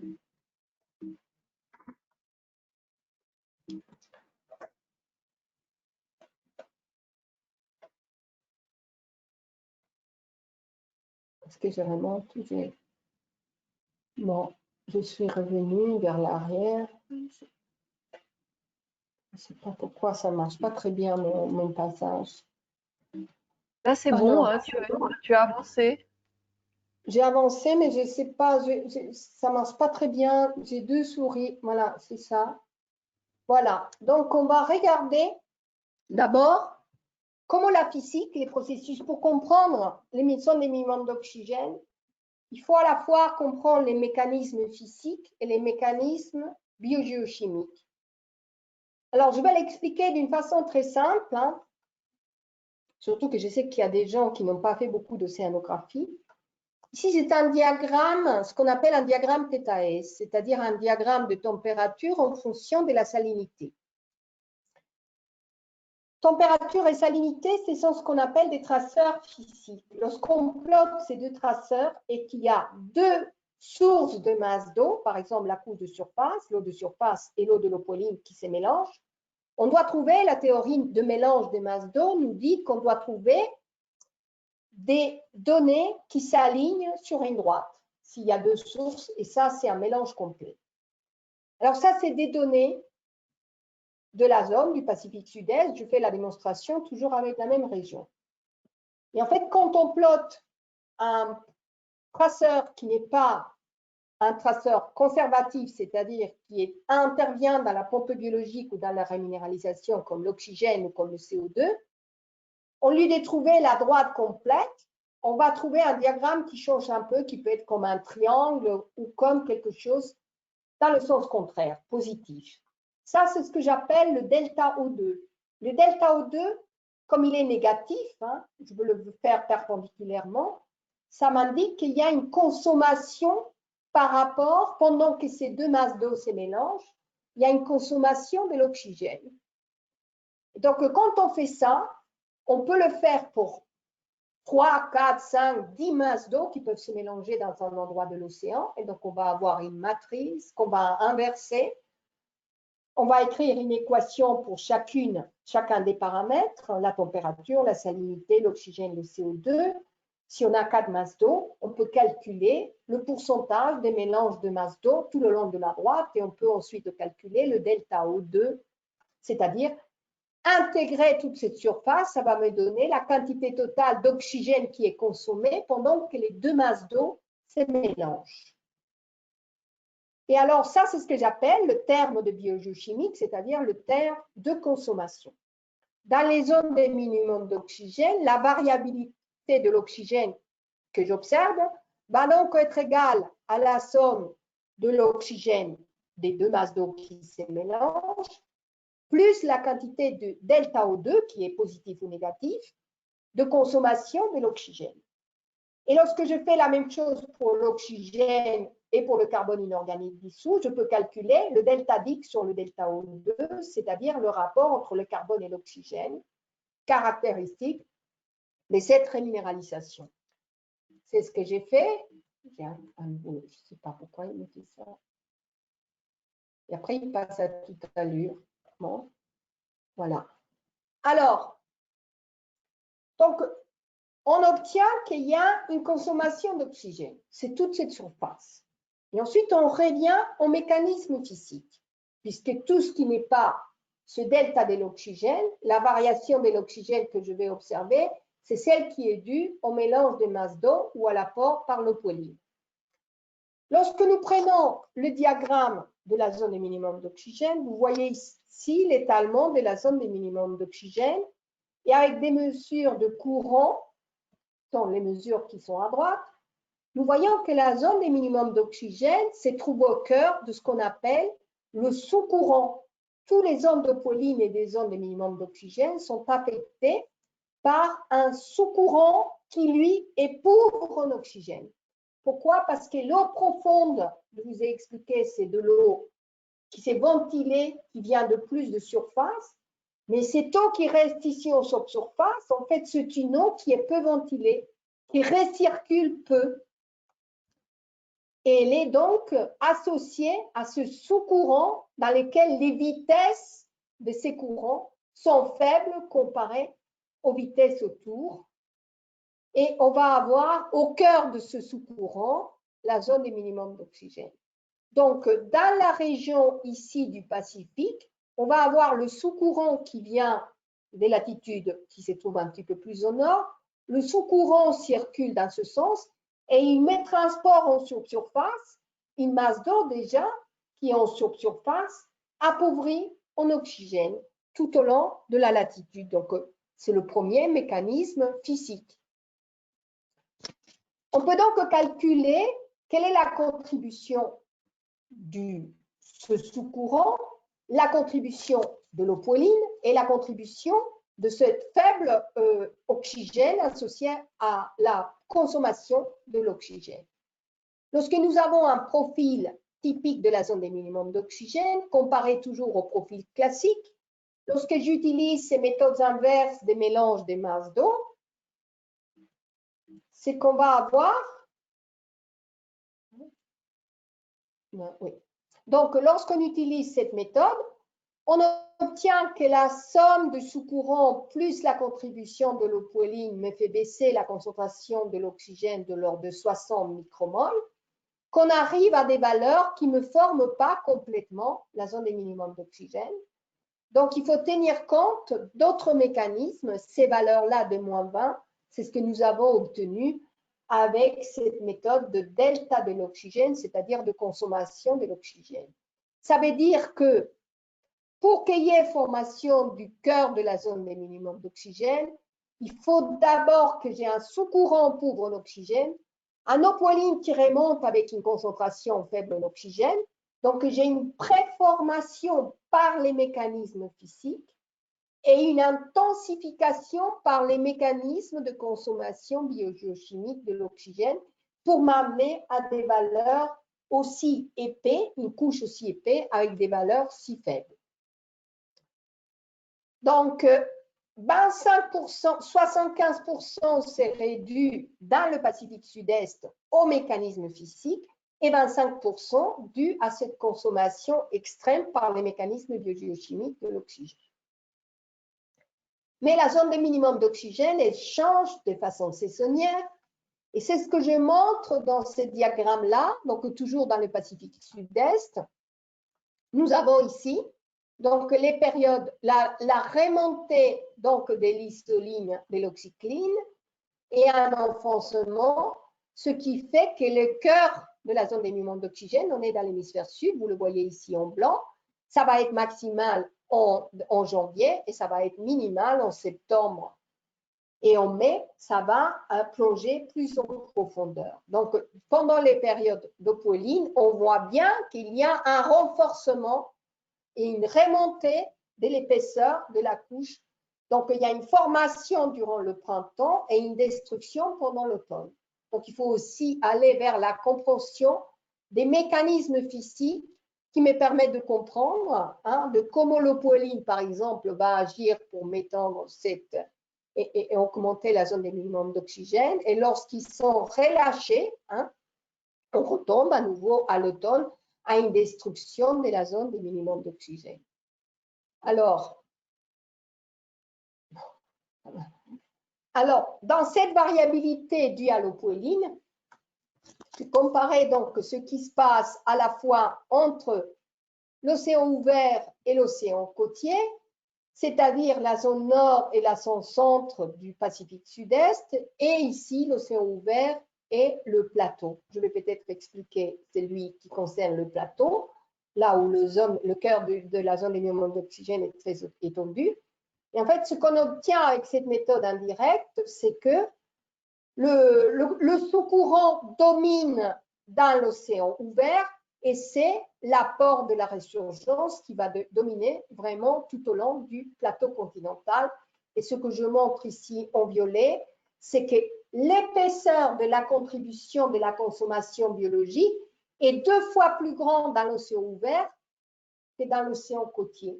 ce qui est contraire à ce que l'on pouvait penser, puisque dans toutes les données, dans toutes les observations, ce sont les régions très côtières dans lesquelles il y a beaucoup de productivité et dans lesquelles on s'attendait à que la consommation biologique soit beaucoup plus intense. C'est exactement le contraire que nous trouvons et dans lesquelles il y a une réminéralisation très étendue, très intense, sur une épaisseur très grande dans l'océan ouvert. Alors pourquoi il y a cette réminéralisation aussi intense?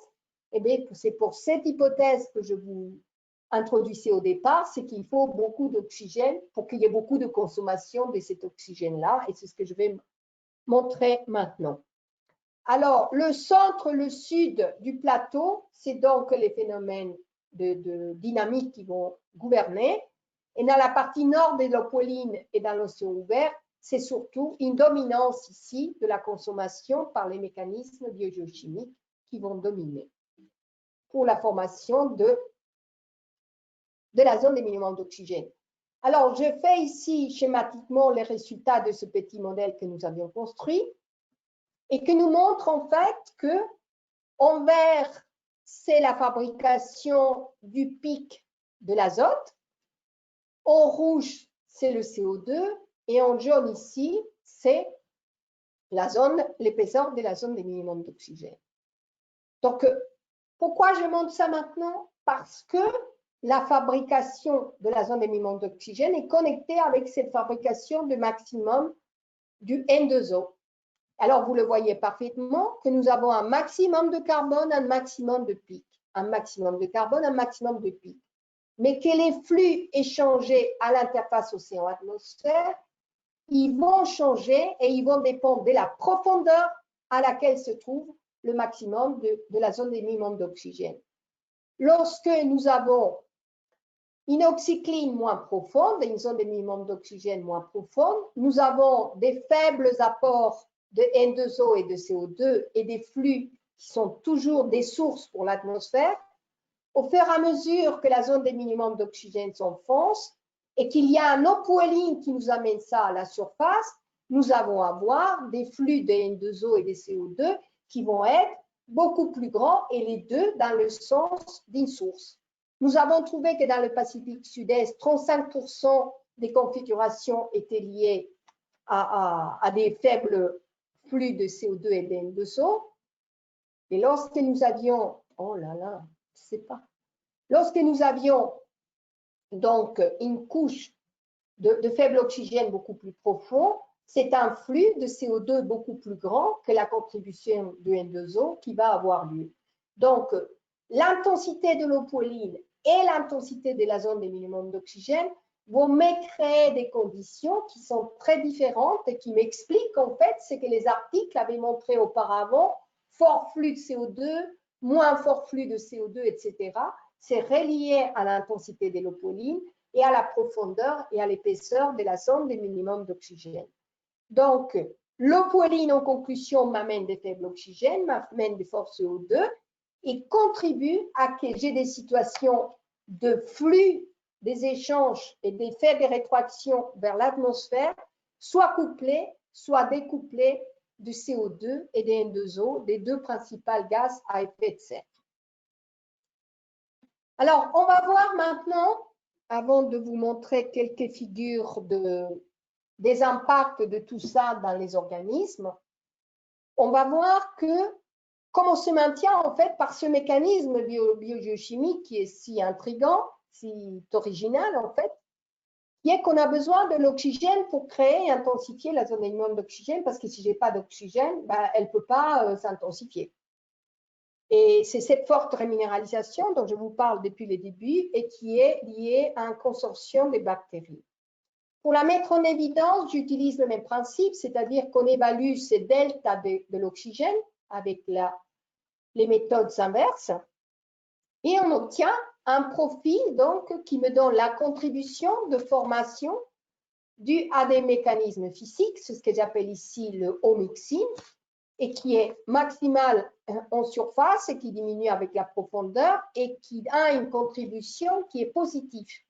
C'est-à-dire que s'il n'y avait que le mélange des masses d'eau là, j'aurais une augmentation de l'oxygène par rapport à la valeur 0. alors que lorsque j'ai la consommation biogéochimique, j'ai un maximum de cet effet des consommations biogéochimiques qui est ici en surface, mais qui existe toujours dans le cœur de minimum d'oxygène. Alors, la consommation d'oxygène, c'est toutes ces valeurs dans lesquelles c'est inférieur à 0. Et ce qu'on observe, c'est qu'il y a un maximum de consommation d'oxygène à l'oxycline. Donc, c'est pour ça que nous avons appelé l'oxycline la machine de formation de la zone de minimum d'oxygène, puisque c'est là où le maximum d'oxygène va être consommé. Alors, comment ça marche donc cette activité de l'oxycline, cette reminéralisation si intense? En fait, elle va varier temporellement et elle va varier de la côte au large. Alors, en jaune ici, c'est ce que j'appelle les phases actives, c'est-à-dire les phases pendant lesquelles cette consommation est très intense. Et en gris, ça va être des phases passives, là où j'ai très peu d'oxygène, ce sont les époques calmes. Et nous allons voir que donc, ce maximum de consommation a lieu dans les eaux ouvertes, beaucoup plus intense que dans les eaux côtières, que c'est maximal au printemps et à l'automne, et que ça représente dans le Pacifique Sud-Est 35% de toutes les données que nous avons obtenues. Nous avons identifié que c'était des périodes où l'oxycline était active, c'est-à-dire pendant lesquelles il y a un épaississement et une formation de la zone de minimum d'oxygène par l'oxycline. Alors, donc, cette consommation d'oxygène, donc comparée au profil d'oxygène, vous voyez la différence des deux. Ça me donne la quantité d'oxygène qui a été consommée est supérieure à 20, ça m'amène à les valeurs d'oxygène supérieures à 20 micromoles par kilo, c'est-à-dire vraiment à la formation de la zone des minimums d'oxygène. Il y a quand même un... Ah, bon, c'est problématique là.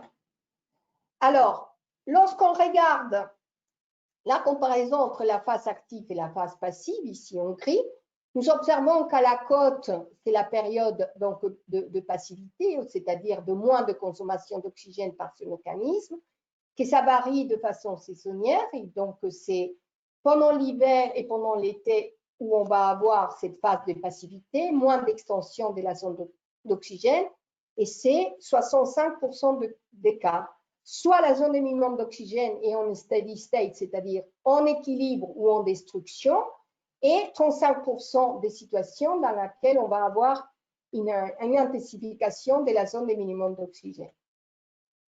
Alors, pour coupler ces périodes d'activité avec les zones de maximum de production de carbone, nous avons mis ensemble la consommation d'oxygène et la production de CO2. Et grande surprise, ce que l'on trouve, c'est que pendant les époques de maximum de consommation, eh bien, on a le maximum de production de CO2. Donc, ça, c'est toute la partie qu'on appelle le New Dick, le nouveau carbone.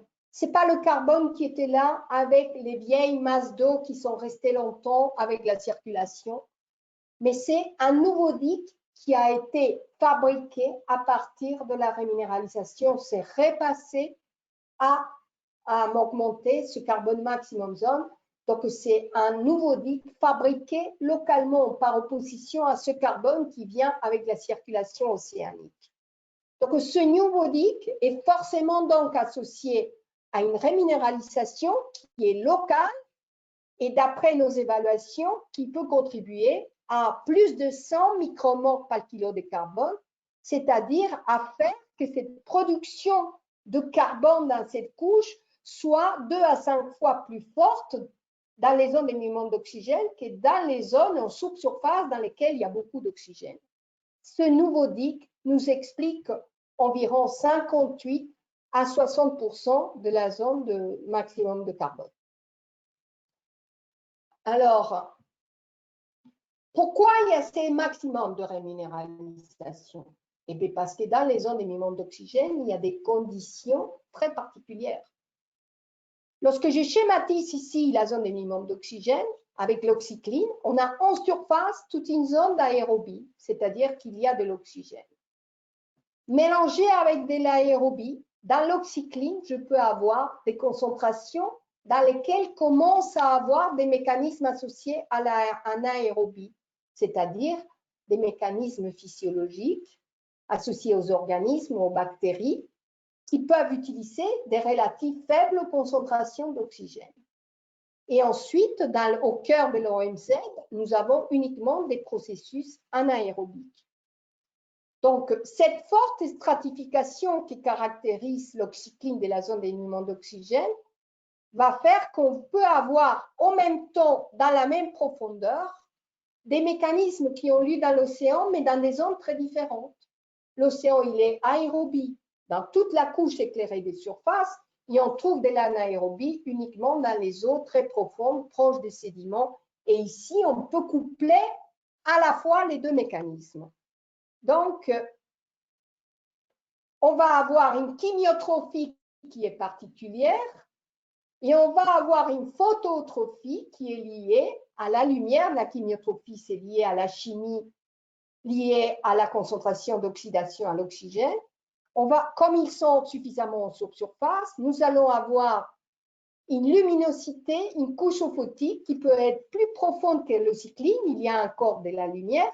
Donc, on a à la fois des organismes phototrophes, aérobiques, anaérobiques et chimiotrophes. Alors, on va mettre en évidence, ça c'est un diagramme pour vous expliquer pourquoi ça peut exister, avec un fort apport de matière organique particulière qui vient de la surface, puisqu'on est dans des régions d'eau poéline avec beaucoup de productivité en surface. Il va avoir aussi de l'hétérotropie, c'est-à-dire des organismes qui sont à la fois capables de prendre la lumière, l'énergie de la lumière ou d'hétérotrophie, d'utiliser, de manger d'autres organismes et pas être autotrophe comme le phytoplancton.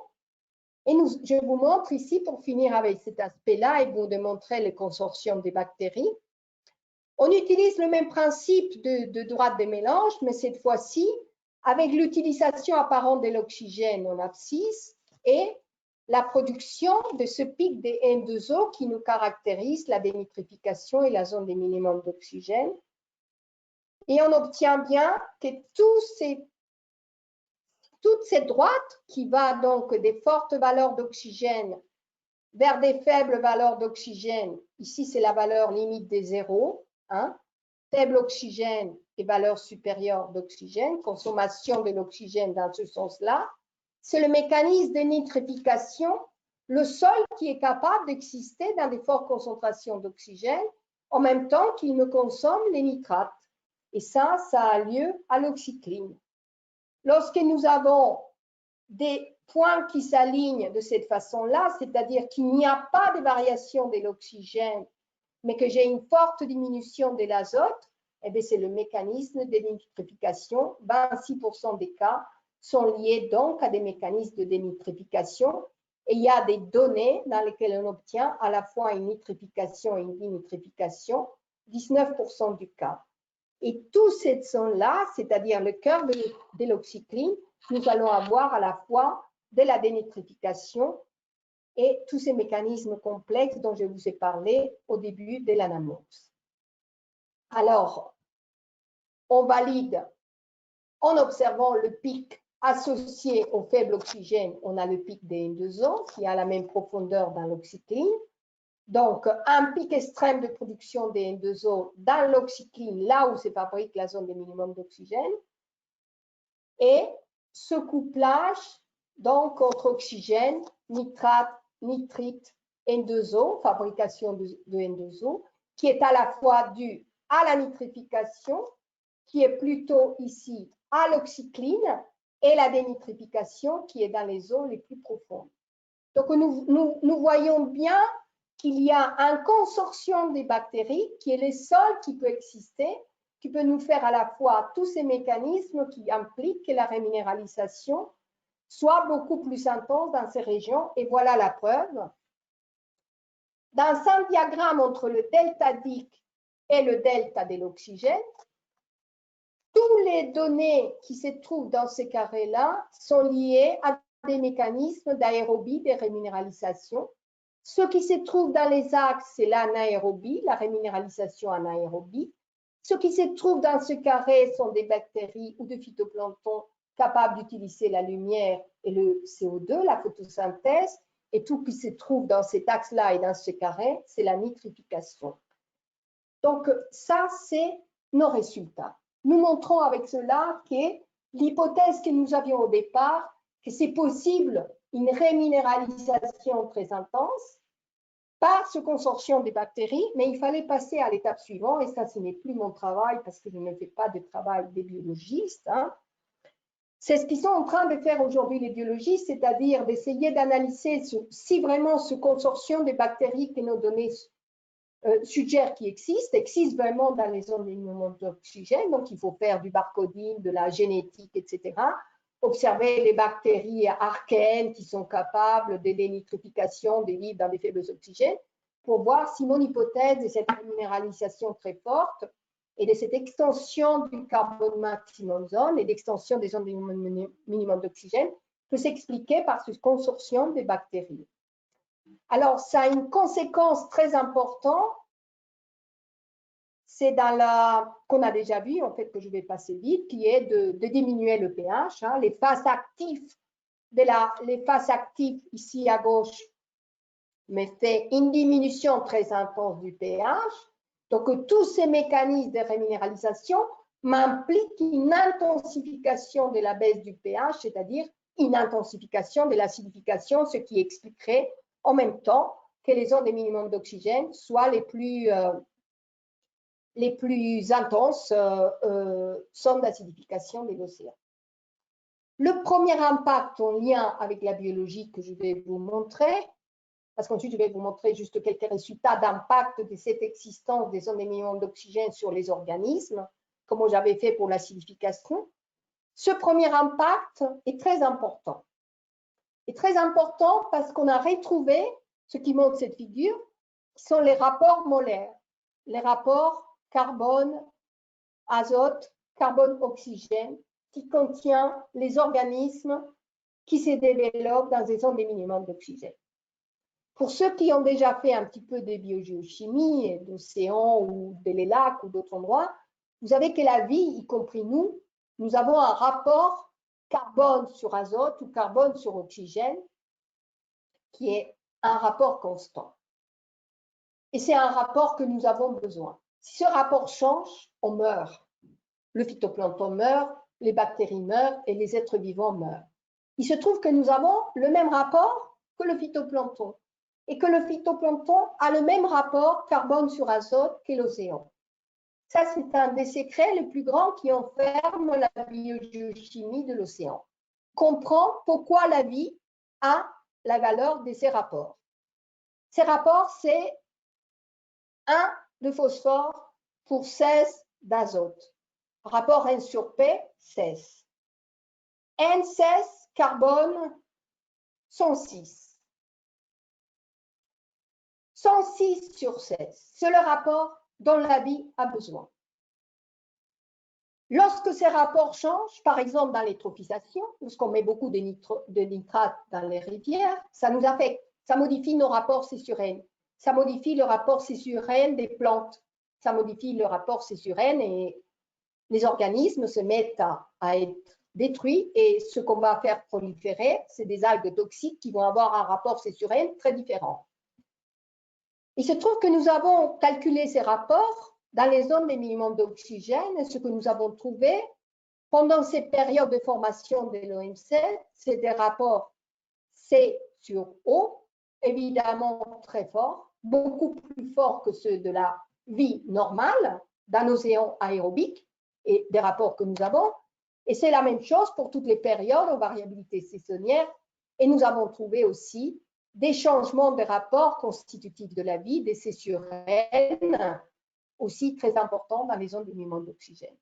Ça veut dire que nous sommes en présence d'un mécanisme de réminéralisation qui ne respecte pas ce qu'on appelle les rapports molaires Redfieldiens, parce que Redfield a été un grand biogéochimiste qui a mis en évidence pour la première fois que la vie avait besoin de ces valeurs. Alors, il reste à savoir pourquoi la vie dans ces régions-là à ces rapports si particuliers. Bien sûr que c'est relié à cette réminéralisation particulière, à cette faible oxygène, mais aussi probablement à un CO2 séquestré, hein, qui vient peut-être une partie de l'atmosphère, qui est très différent et qui ferait que ces zones de minimum d'oxygène, par cette capacité, ces valeurs si différentes, pourraient avoir aussi un potentiel de séquestration du CO2 qui est très différent que celui qu'on trouve dans les régions aérobiques. Je vais faire une petite pause parce qu'on arrive à l'heure, on a commencé 5 minutes en retard, mais je vais vous prendre 10 minutes de plus après pour vous montrer quelques impacts des zones de minimum d'oxygène dans les écosystèmes. Je vais à nouveau lancer des petites questions là. Alors, est-ce que vous avez des questions?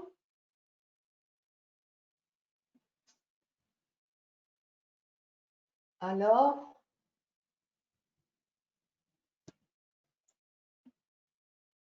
il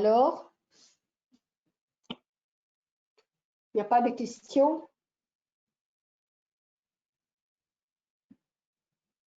Il n'y a pas de questions? Bon, je vais passer ça. Il n'y a pas de questions. Alors, donc, pour les impacts et les perspectives,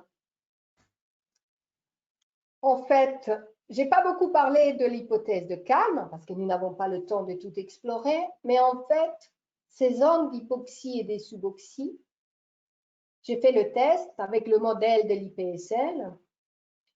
J'ai trouvé que ces zones, à l'échelle globale, existent là où les vitesses advectives de l'océan sont les plus petites.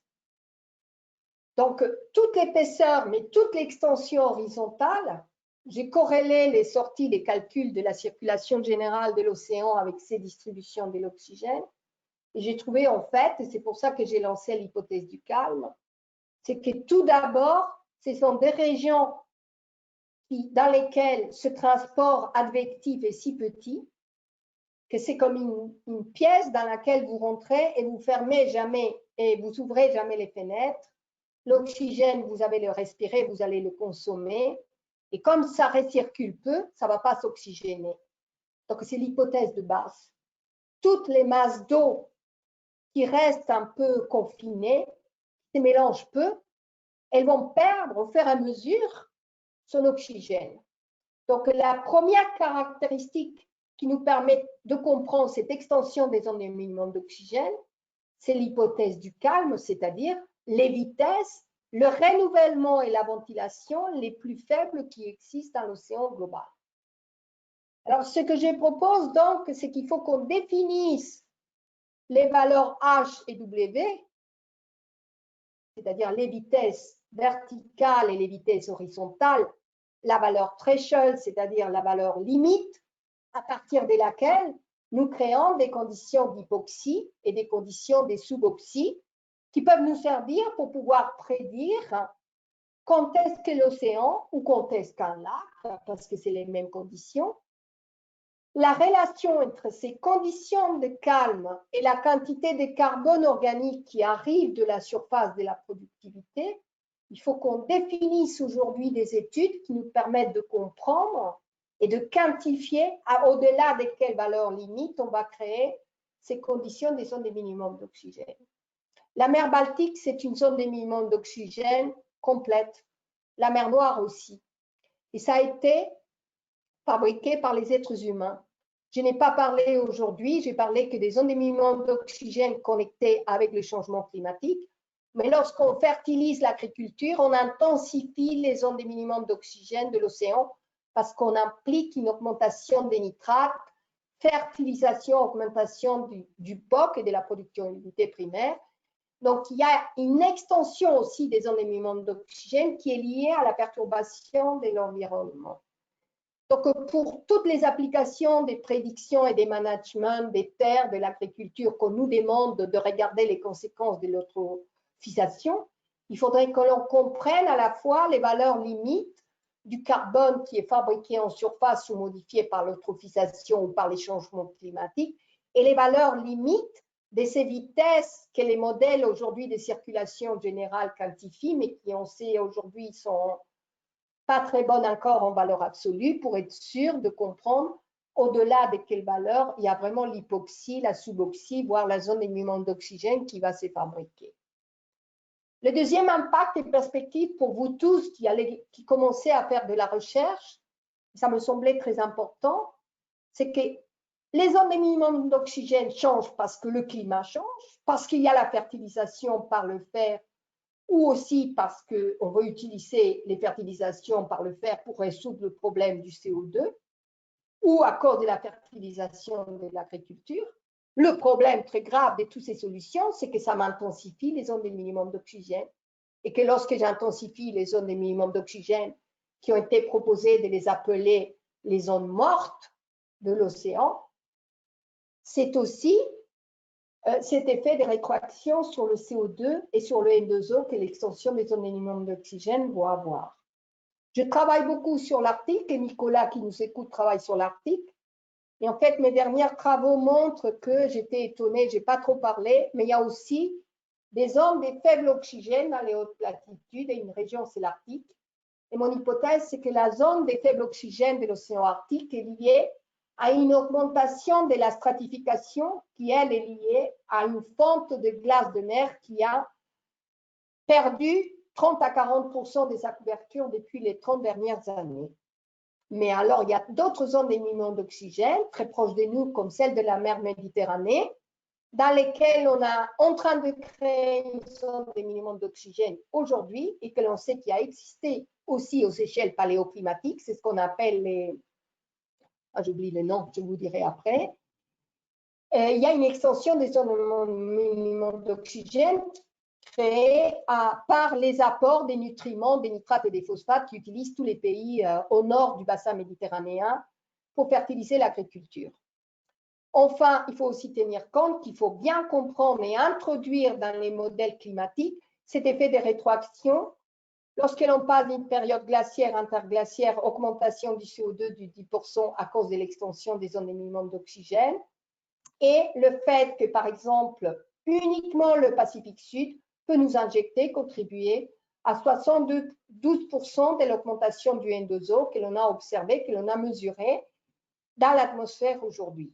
Enfin, pour le futur, ce que je propose aussi, c'est d'étudier ces zones d'eau-poêline comme des zones dans lesquelles on peut comprendre une acidification naturelle, puisque l'eau-poêline m'amène des eaux riches en CO2, faibles en pH, et d'utiliser les zones d'émulsion d'oxygène comme un laboratoire naturel, high CO2, low oxygène, low pH, ce qui a été retenu par les grands projets internationaux et qui font partie des recherches à prioriser dans l'avenir.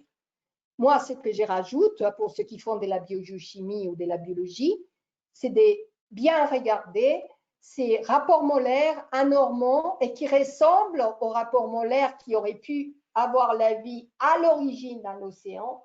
Et donc, ça nous permettrait peut-être de comprendre et d'avancer dans la compréhension de l'origine de ces rapports molaires et donc de l'origine de la vie dans l'océan. J'ai fini. Alors, j'ai dépassé un petit peu le temps, mais si vous voulez que je vous dise un petit peu un mot sur les organismes, je ne sais pas qu'est-ce que tu en penses, Josiane, ou on arrête là.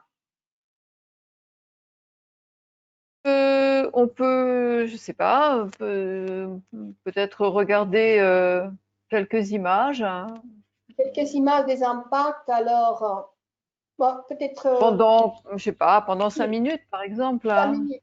Je montre deux images des impacts. Cette que j'avais prévue là, qui est très synthétique. Et en fait, c'est à droite, l'oxygène, il intervient dans tout.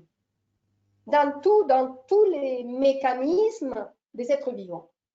La respiration, le rythme cardiaque, la mobilité, la nage, le fait que l'on marche, ça consomme de l'oxygène, le fait que l'on fait la digestion, ça consomme de l'oxygène. Donc, pour les organismes marins, il y a eu beaucoup plus d'études parce qu'on pouvait mesurer l'oxygène bien avant que pour l'acidification. Et là, ce que je mets dans ces diagrammes que je vous donnerai bien sûr dans les diapositives, c'est tous les mécanismes ici à gauche pour les organismes marins, avec à droite les valeurs de saturation de l'oxygène entre 0 et 100% et les concentrations en oxygène. Parce que toutes ces notions que j'ai introduites, l'hypoxie, la suboxie, l'anoxie, en fait, les valeurs limites, ça dépend si c'est des géologues ou des biologistes continentaux ou océaniques qui donnent des gammes des valeurs très jeunes, des valeurs limites. Moi, j'étais invitée à l'Europe à aider à définir ces valeurs limites pour tous les mécanismes, mais en fait, ça change d'une région à l'autre. Ça dépend si les organismes sont déjà adaptés ou non à des faibles concentrations d'oxygène, mais on peut passer en revue quelques-uns. Par exemple, regardez, dans les eaux froides, la croissance et l'abondance des organismes marins dépendent de la concentration d'oxygène. Ils ont besoin de beaucoup. C'est soit 70% de saturation, c'est-à-dire, ça peut arriver jusqu'à 3,6 millilitres d'oxygène par litre. Ça a un impact, là c'est la valeur limite au-delà de laquelle ça commence à être méchant pour les organismes. Ça peut avoir un impact donc sur, par exemple, la distribution et la quantité des larves qui peuvent fabriquer les sardines. Vous aimez manger des sardines. Ça peut avoir une diminution dans la quantité dans la sélection et donc dans la distribution des différentes espèces. Pour les démersales, la quantité de capture des poissons a diminué drastiquement dans plein de régions de l'océan lorsque la concentration a baissé de 1,6 millilitres. Les poissons, parfois, je ne sais pas si vous avez lu dans les journaux, on trouve qu'il y a des quantités de poissons qui viennent s'échouer sur nos plages, et c'est parce qu'il y avait une extension des zones de minimum d'oxygène en Bretagne à cause de tous les nitrates et les phosphates qu'on utilise dans l'agriculture.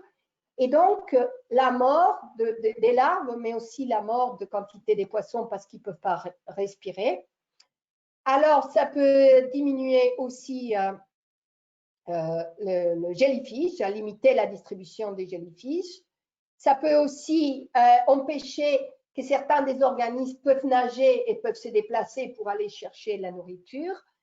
Et ça peut aussi avoir une influence sur la sexualité de tous les organismes marins. Comme dans la nôtre, on a besoin d'oxygène pour respirer. Donc, ça vous donne un petit peu l'idée des valeurs limites que les études d'aujourd'hui considèrent pour tous ces différents mécanismes. Je mettrai dans les articles que je vais vous donner pas mal d'articles, parce que je n'avais pas le temps de tout expliquer, mais pas mal d'articles sur les différents impacts, et vous tapez impact de faible oxygène dans Internet, vous allez avoir des belles photos et des choses comme ça. Alors, deuxième figure, donc quelques chiffres, quelques valeurs, quelques effets dans différentes régions de ce qu'on a observé comme effet lié à la désoxygénation. Donc ça, il y a un numéro spécial, il y a deux projets, j'aimerais finir aussi avec ça, je l'ai mis dans les diapositives, il y a deux projets qui ont été créés récemment, internationaux, un qui s'appelle GoAON pour l'acidification et l'autre qui s'appelle GoO2 pour la désoxygénation, qui réunit donc toutes les données que les scientifiques sont en train d'obtenir et à droite, à gauche sur l'acidification et la désoxygénation et tous les effets. Et ça, justement, cette figure, je l'ai tirée de ce rapport de l'UNESCO qui a fait une synthèse de tout ce qui a été observé jusqu'à aujourd'hui. Et donc, vous voyez que les données qui montrent la diminution de l'oxygène dans l'océan sont très peu nombreuses parce qu'on commence à peine à les obtenir. Donc, on n'a pas des données, tout est à partir des modèles. Et on vous montre que, par exemple, avec l'apport en Namibie de faible concentration d'oxygène apporté par l'eupholine, il y a eu la mort massive des poissons. Ça a été observé en mer d'Arabie, en mer Noire, en mer Méditerranée. Et ça vous donne donc plein des effets avec des références des effets néfastes qui ont été observés dans ces différentes eupholines, y compris en océan ouvert. Alors, et voilà. Et je voulais finir avec ça. Oh là là, un poisson incroyable. J'ai parlé des effets néfastes. Ça, c'est un poisson, vous voyez la forme. C'est très, très rétréci à l'arrière et très large ses poumons. En fait, il y a c'est une barrière génétique et c'est une barrière respiratoire. Donc, beaucoup d'organismes sont allés vivre dans cette zone d'émiettement d'oxygène parce qu'ils n'ont pas des prédateurs. Donc, ils peuvent survivre plus longtemps et plus âgés. Et ils ont développé une respiration qui leur permet de respirer, hein, avec des poumons particuliers, et qui font qu'ils sont très larges ici de la tête et des poumons, comme les Indiens je vous parlais au début, de la Bolivie, des hauts plateaux qui sont plus larges en haut. C'est une adaptation morphologique aux concentrations des faibles oxygènes. Merci beaucoup. Merci beaucoup, Diana. Oui, c'est impressionnant. Ce qui est impressionnant en fait dans tout cet exposé-là, surtout, c'est de voir qu'il y a donc ces zones mortes quelque part, juste en dessous de zones qui sont au contraire très riches, hein, en fait. Parce que, enfin, bon, moi, j'ignorais tout de ces zones mortes, entre guillemets, de ces zones de minimum d'oxygène. Pour moi, les zones de pooling, c'était des zones euh, donc de bonne pêche, etc. Enfin, et, et bon, voilà, donc un regard nouveau sur ces zones-là qui risquent en plus de s'étendre donc avec le changement climatique. Donc, je veux dire que j'ai encore beaucoup appris de choses grâce à cet exposé-là. Et, et je te remercie. Alors, je ne sais pas si certains ont des questions. Et vous pouvez prendre le micro, allumer les micros et poser les questions oralement, hein.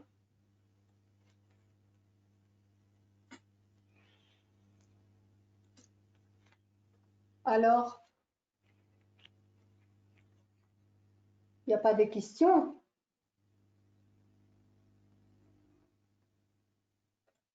Alors, il n'y a pas de questions.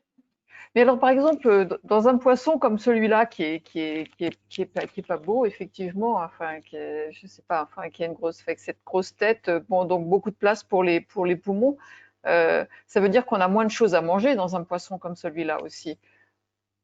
Hmm. Ben, Enfin, est-ce que... en fait, il y a des gens parce qu'il y a des gens qui en raffolent, hein, c'est un goût très différent, hein, mais ils ne sont pas maigrichons du tout parce que justement, dans la zone d'émiettement d'oxygène, il y a toute cette matière particulière qui vient de la surface, qui va être Oui. reminéralisée. Mais Mhm. comme il y a peu de prédateurs, souvent, eux, ils sont adaptés aux deux. En fait, ils remontent aussi, ils peuvent remonter là où il y a plus d'oxygène et manger là-bas et revenir en bas pour se protéger, pour ne pas être mangés. Et en fait, ils mangent dans les deux ateliers, hein. D'accord. Voilà. Mhm. Donc, Mhm. ils peuvent être aussi assez gras, en fait. D'accord. Aussi délicieux. Il y a des gens qui en raffolent de ces poissons parce qu'ils sont adaptés. En fait, ils vont jusqu'à 400, 800, très en profondeur. Voilà. D'accord. Mhm. Ouais. D'accord. Mais c'est aussi une chose dont je me rends pas bien compte, en fait, jusqu'à quelle profondeur aussi pêche-t-on usuellement, en fait, dans ces zones-là, les sardines, les anchois, enfin, tous ces petits poissons qui font les richesses des côtes péruviennes et chiliennes, par exemple. Non, les sardines et ceux-là, ils sont jusqu'à l'oxycline, en fait. D'accord. Justement, là, c'est ce que j'appelle la barrière. En fait, c'est une barrière génétique et une barrière respiratoire parce qu'elles ne sont pas adaptées au faible oxygène.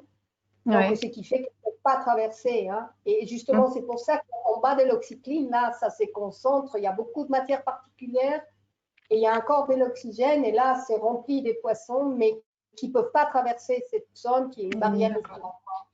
Voilà. D'accord. Mm.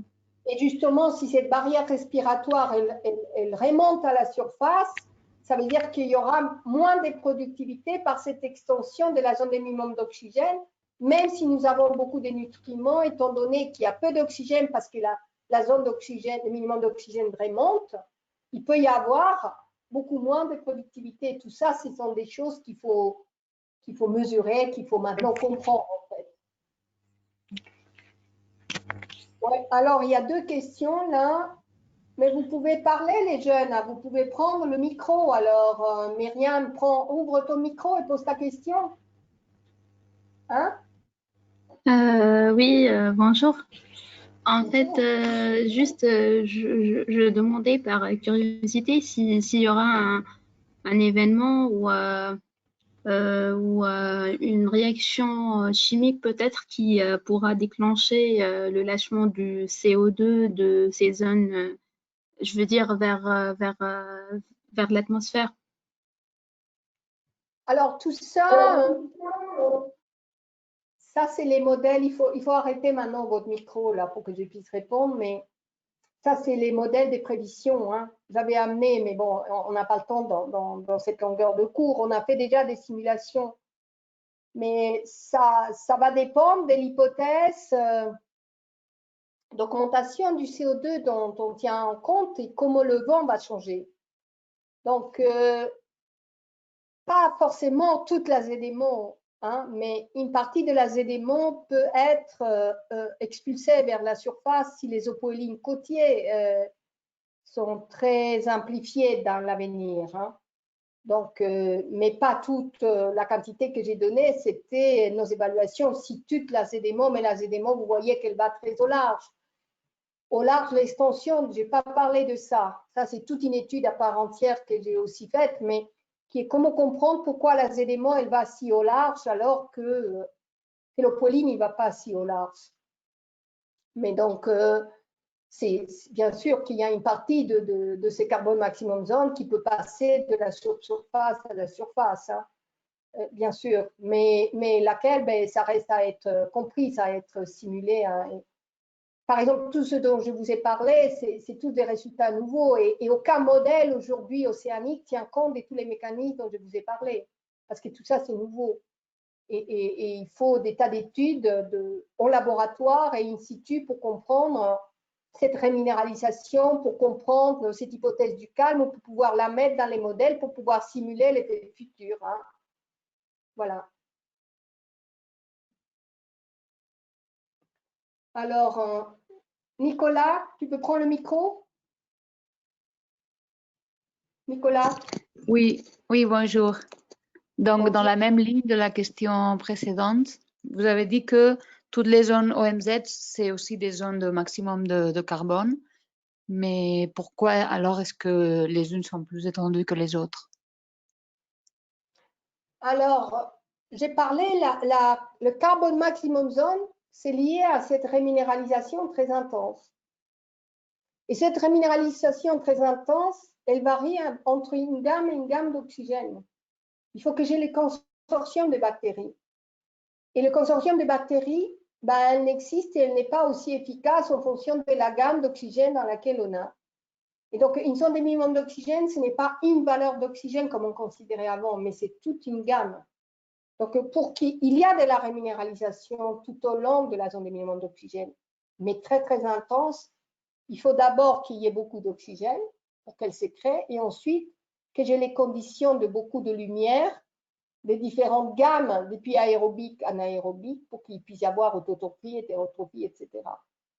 Donc, j'ai zone de minimum d'oxygène, mais toute cette gamme ne me favorise pas cette reminéralisation si intense. C'est pour ça que la fabrication de carbone est moins étendue que l'étendue de la zone de minimum d'oxygène. D'accord? Bon. Moi, juste une dernière question. Moi, je me demandais pourquoi les zones de minimum d'oxygène sont plus étendues dans le Pacifique que dans l'Atlantique, en fait, parce qu'on parle beaucoup. Enfin, les upwellings sont très forts dans l'Atlantique aussi. Et... Non, en fait, j'avais pas le temps parce que je ne pouvais pas donner un cours de toute l'océanographie, mais il y a la circulation thermohaline dont j'ai parlé dans le premier cours. Hein. Ah oui. Alors, ça, c'est relié à la circulation. Vous vous souvenez, il y a un diagramme où j'avais montré la circulation thermohaline et le flux de carbone exporté de la surface. Les eaux qui plongent dans l'Atlantique Nord, c'est là où la circulation thermohaline commence. Quand elles plongent, elles contiennent beaucoup d'oxygène. Et la circulation profonde et des subsurfaces, elle s'est fait, ça descend dans l'Atlantique vers le sud. Et au fur et à mesure que ces eaux descendent, il y a le carbone de surface qui chute et il y a la reminéralisation. Donc, l'eau qui est en surface dans l'Atlantique Sud contient déjà moins d'oxygène et beaucoup plus de CO2 parce qu'il y a eu reminéralisation. Mais les eaux les plus vieilles, là où le conveyor belt ou la circulation thermale est infinie, ce sont les eaux du Pacifique. Ce sont donc en surface et dans les eaux profondes, ce sont les eaux les plus pauvres en oxygène parce qu'elles sont les plus vieilles, l'âge d'une molécule d'eau dans l'océan, d'une goutte d'eau, et l'âge depuis combien de temps elle a quitté la surface, l'âge depuis combien de temps elle était en contact avec l'atmosphère. Et c'est cette perte d'oxygène, parce que ça fait longtemps qu'elle n'a pas été en contact avec la vie en surface et avec l'atmosphère, ça perd de l'oxygène et ça gagne en reminéralisation, puisque tout le long de son parcours, elle reçoit la pluie des particules et la reminéralisation. Ce qui fait que les opoilines, les plus productifs, avec les plus de nutriments, avec les plus de poissons naturellement, mais avec la zone des minimums d'oxygène la plus étendue, c'est celle du Pacifique. Donc c'est pourquoi j'ai commencé mes études là-bas. D'accord. Ok. Merci. Merci beaucoup. Voilà. Et ce qu'il faut tenir compte aussi, c'est de cet effet de rétroaction vis-à-vis du climat, de la zone d'extension des minimums d'oxygène et de l'acidification, parce qu'après, il peut y avoir des échanges entre la zone des minimums d'oxygène et la surface. Si la zone des minimums d'oxygène remonte à la surface, elle m'amène de l'acidification plus en sous-surface et une barrière respiratoire plus en sous-surface. Donc, il y a beaucoup d'effets de rétroaction. Et en fait, il y a un champ ouvert de recherche avec ces zones des minimums d'oxygène pour des générations et des générations à venir. Voilà. Bon. Avis aux amateurs. D'accord. Voilà. Bon, écoute, merci beaucoup Diana pour ce bel exposé là aussi. Et bon, à moins qu'il n'y ait encore des questions, je crois qu'on va se quitter là. Et donc je vais vous arrêter l'enregistrement, vous envoyer tout cela et une fois, Diana, que tu m'auras envoyé les diapos, comme ça je pourrais faire le transfert. D'accord, je t'envoie ça demain. D'accord. D'accord.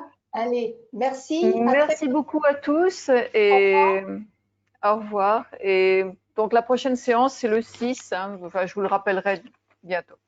Voilà. D'accord. Au revoir. Bonne soirée à tous. Merci beaucoup, Diana. Et à bientôt. À bientôt à tous.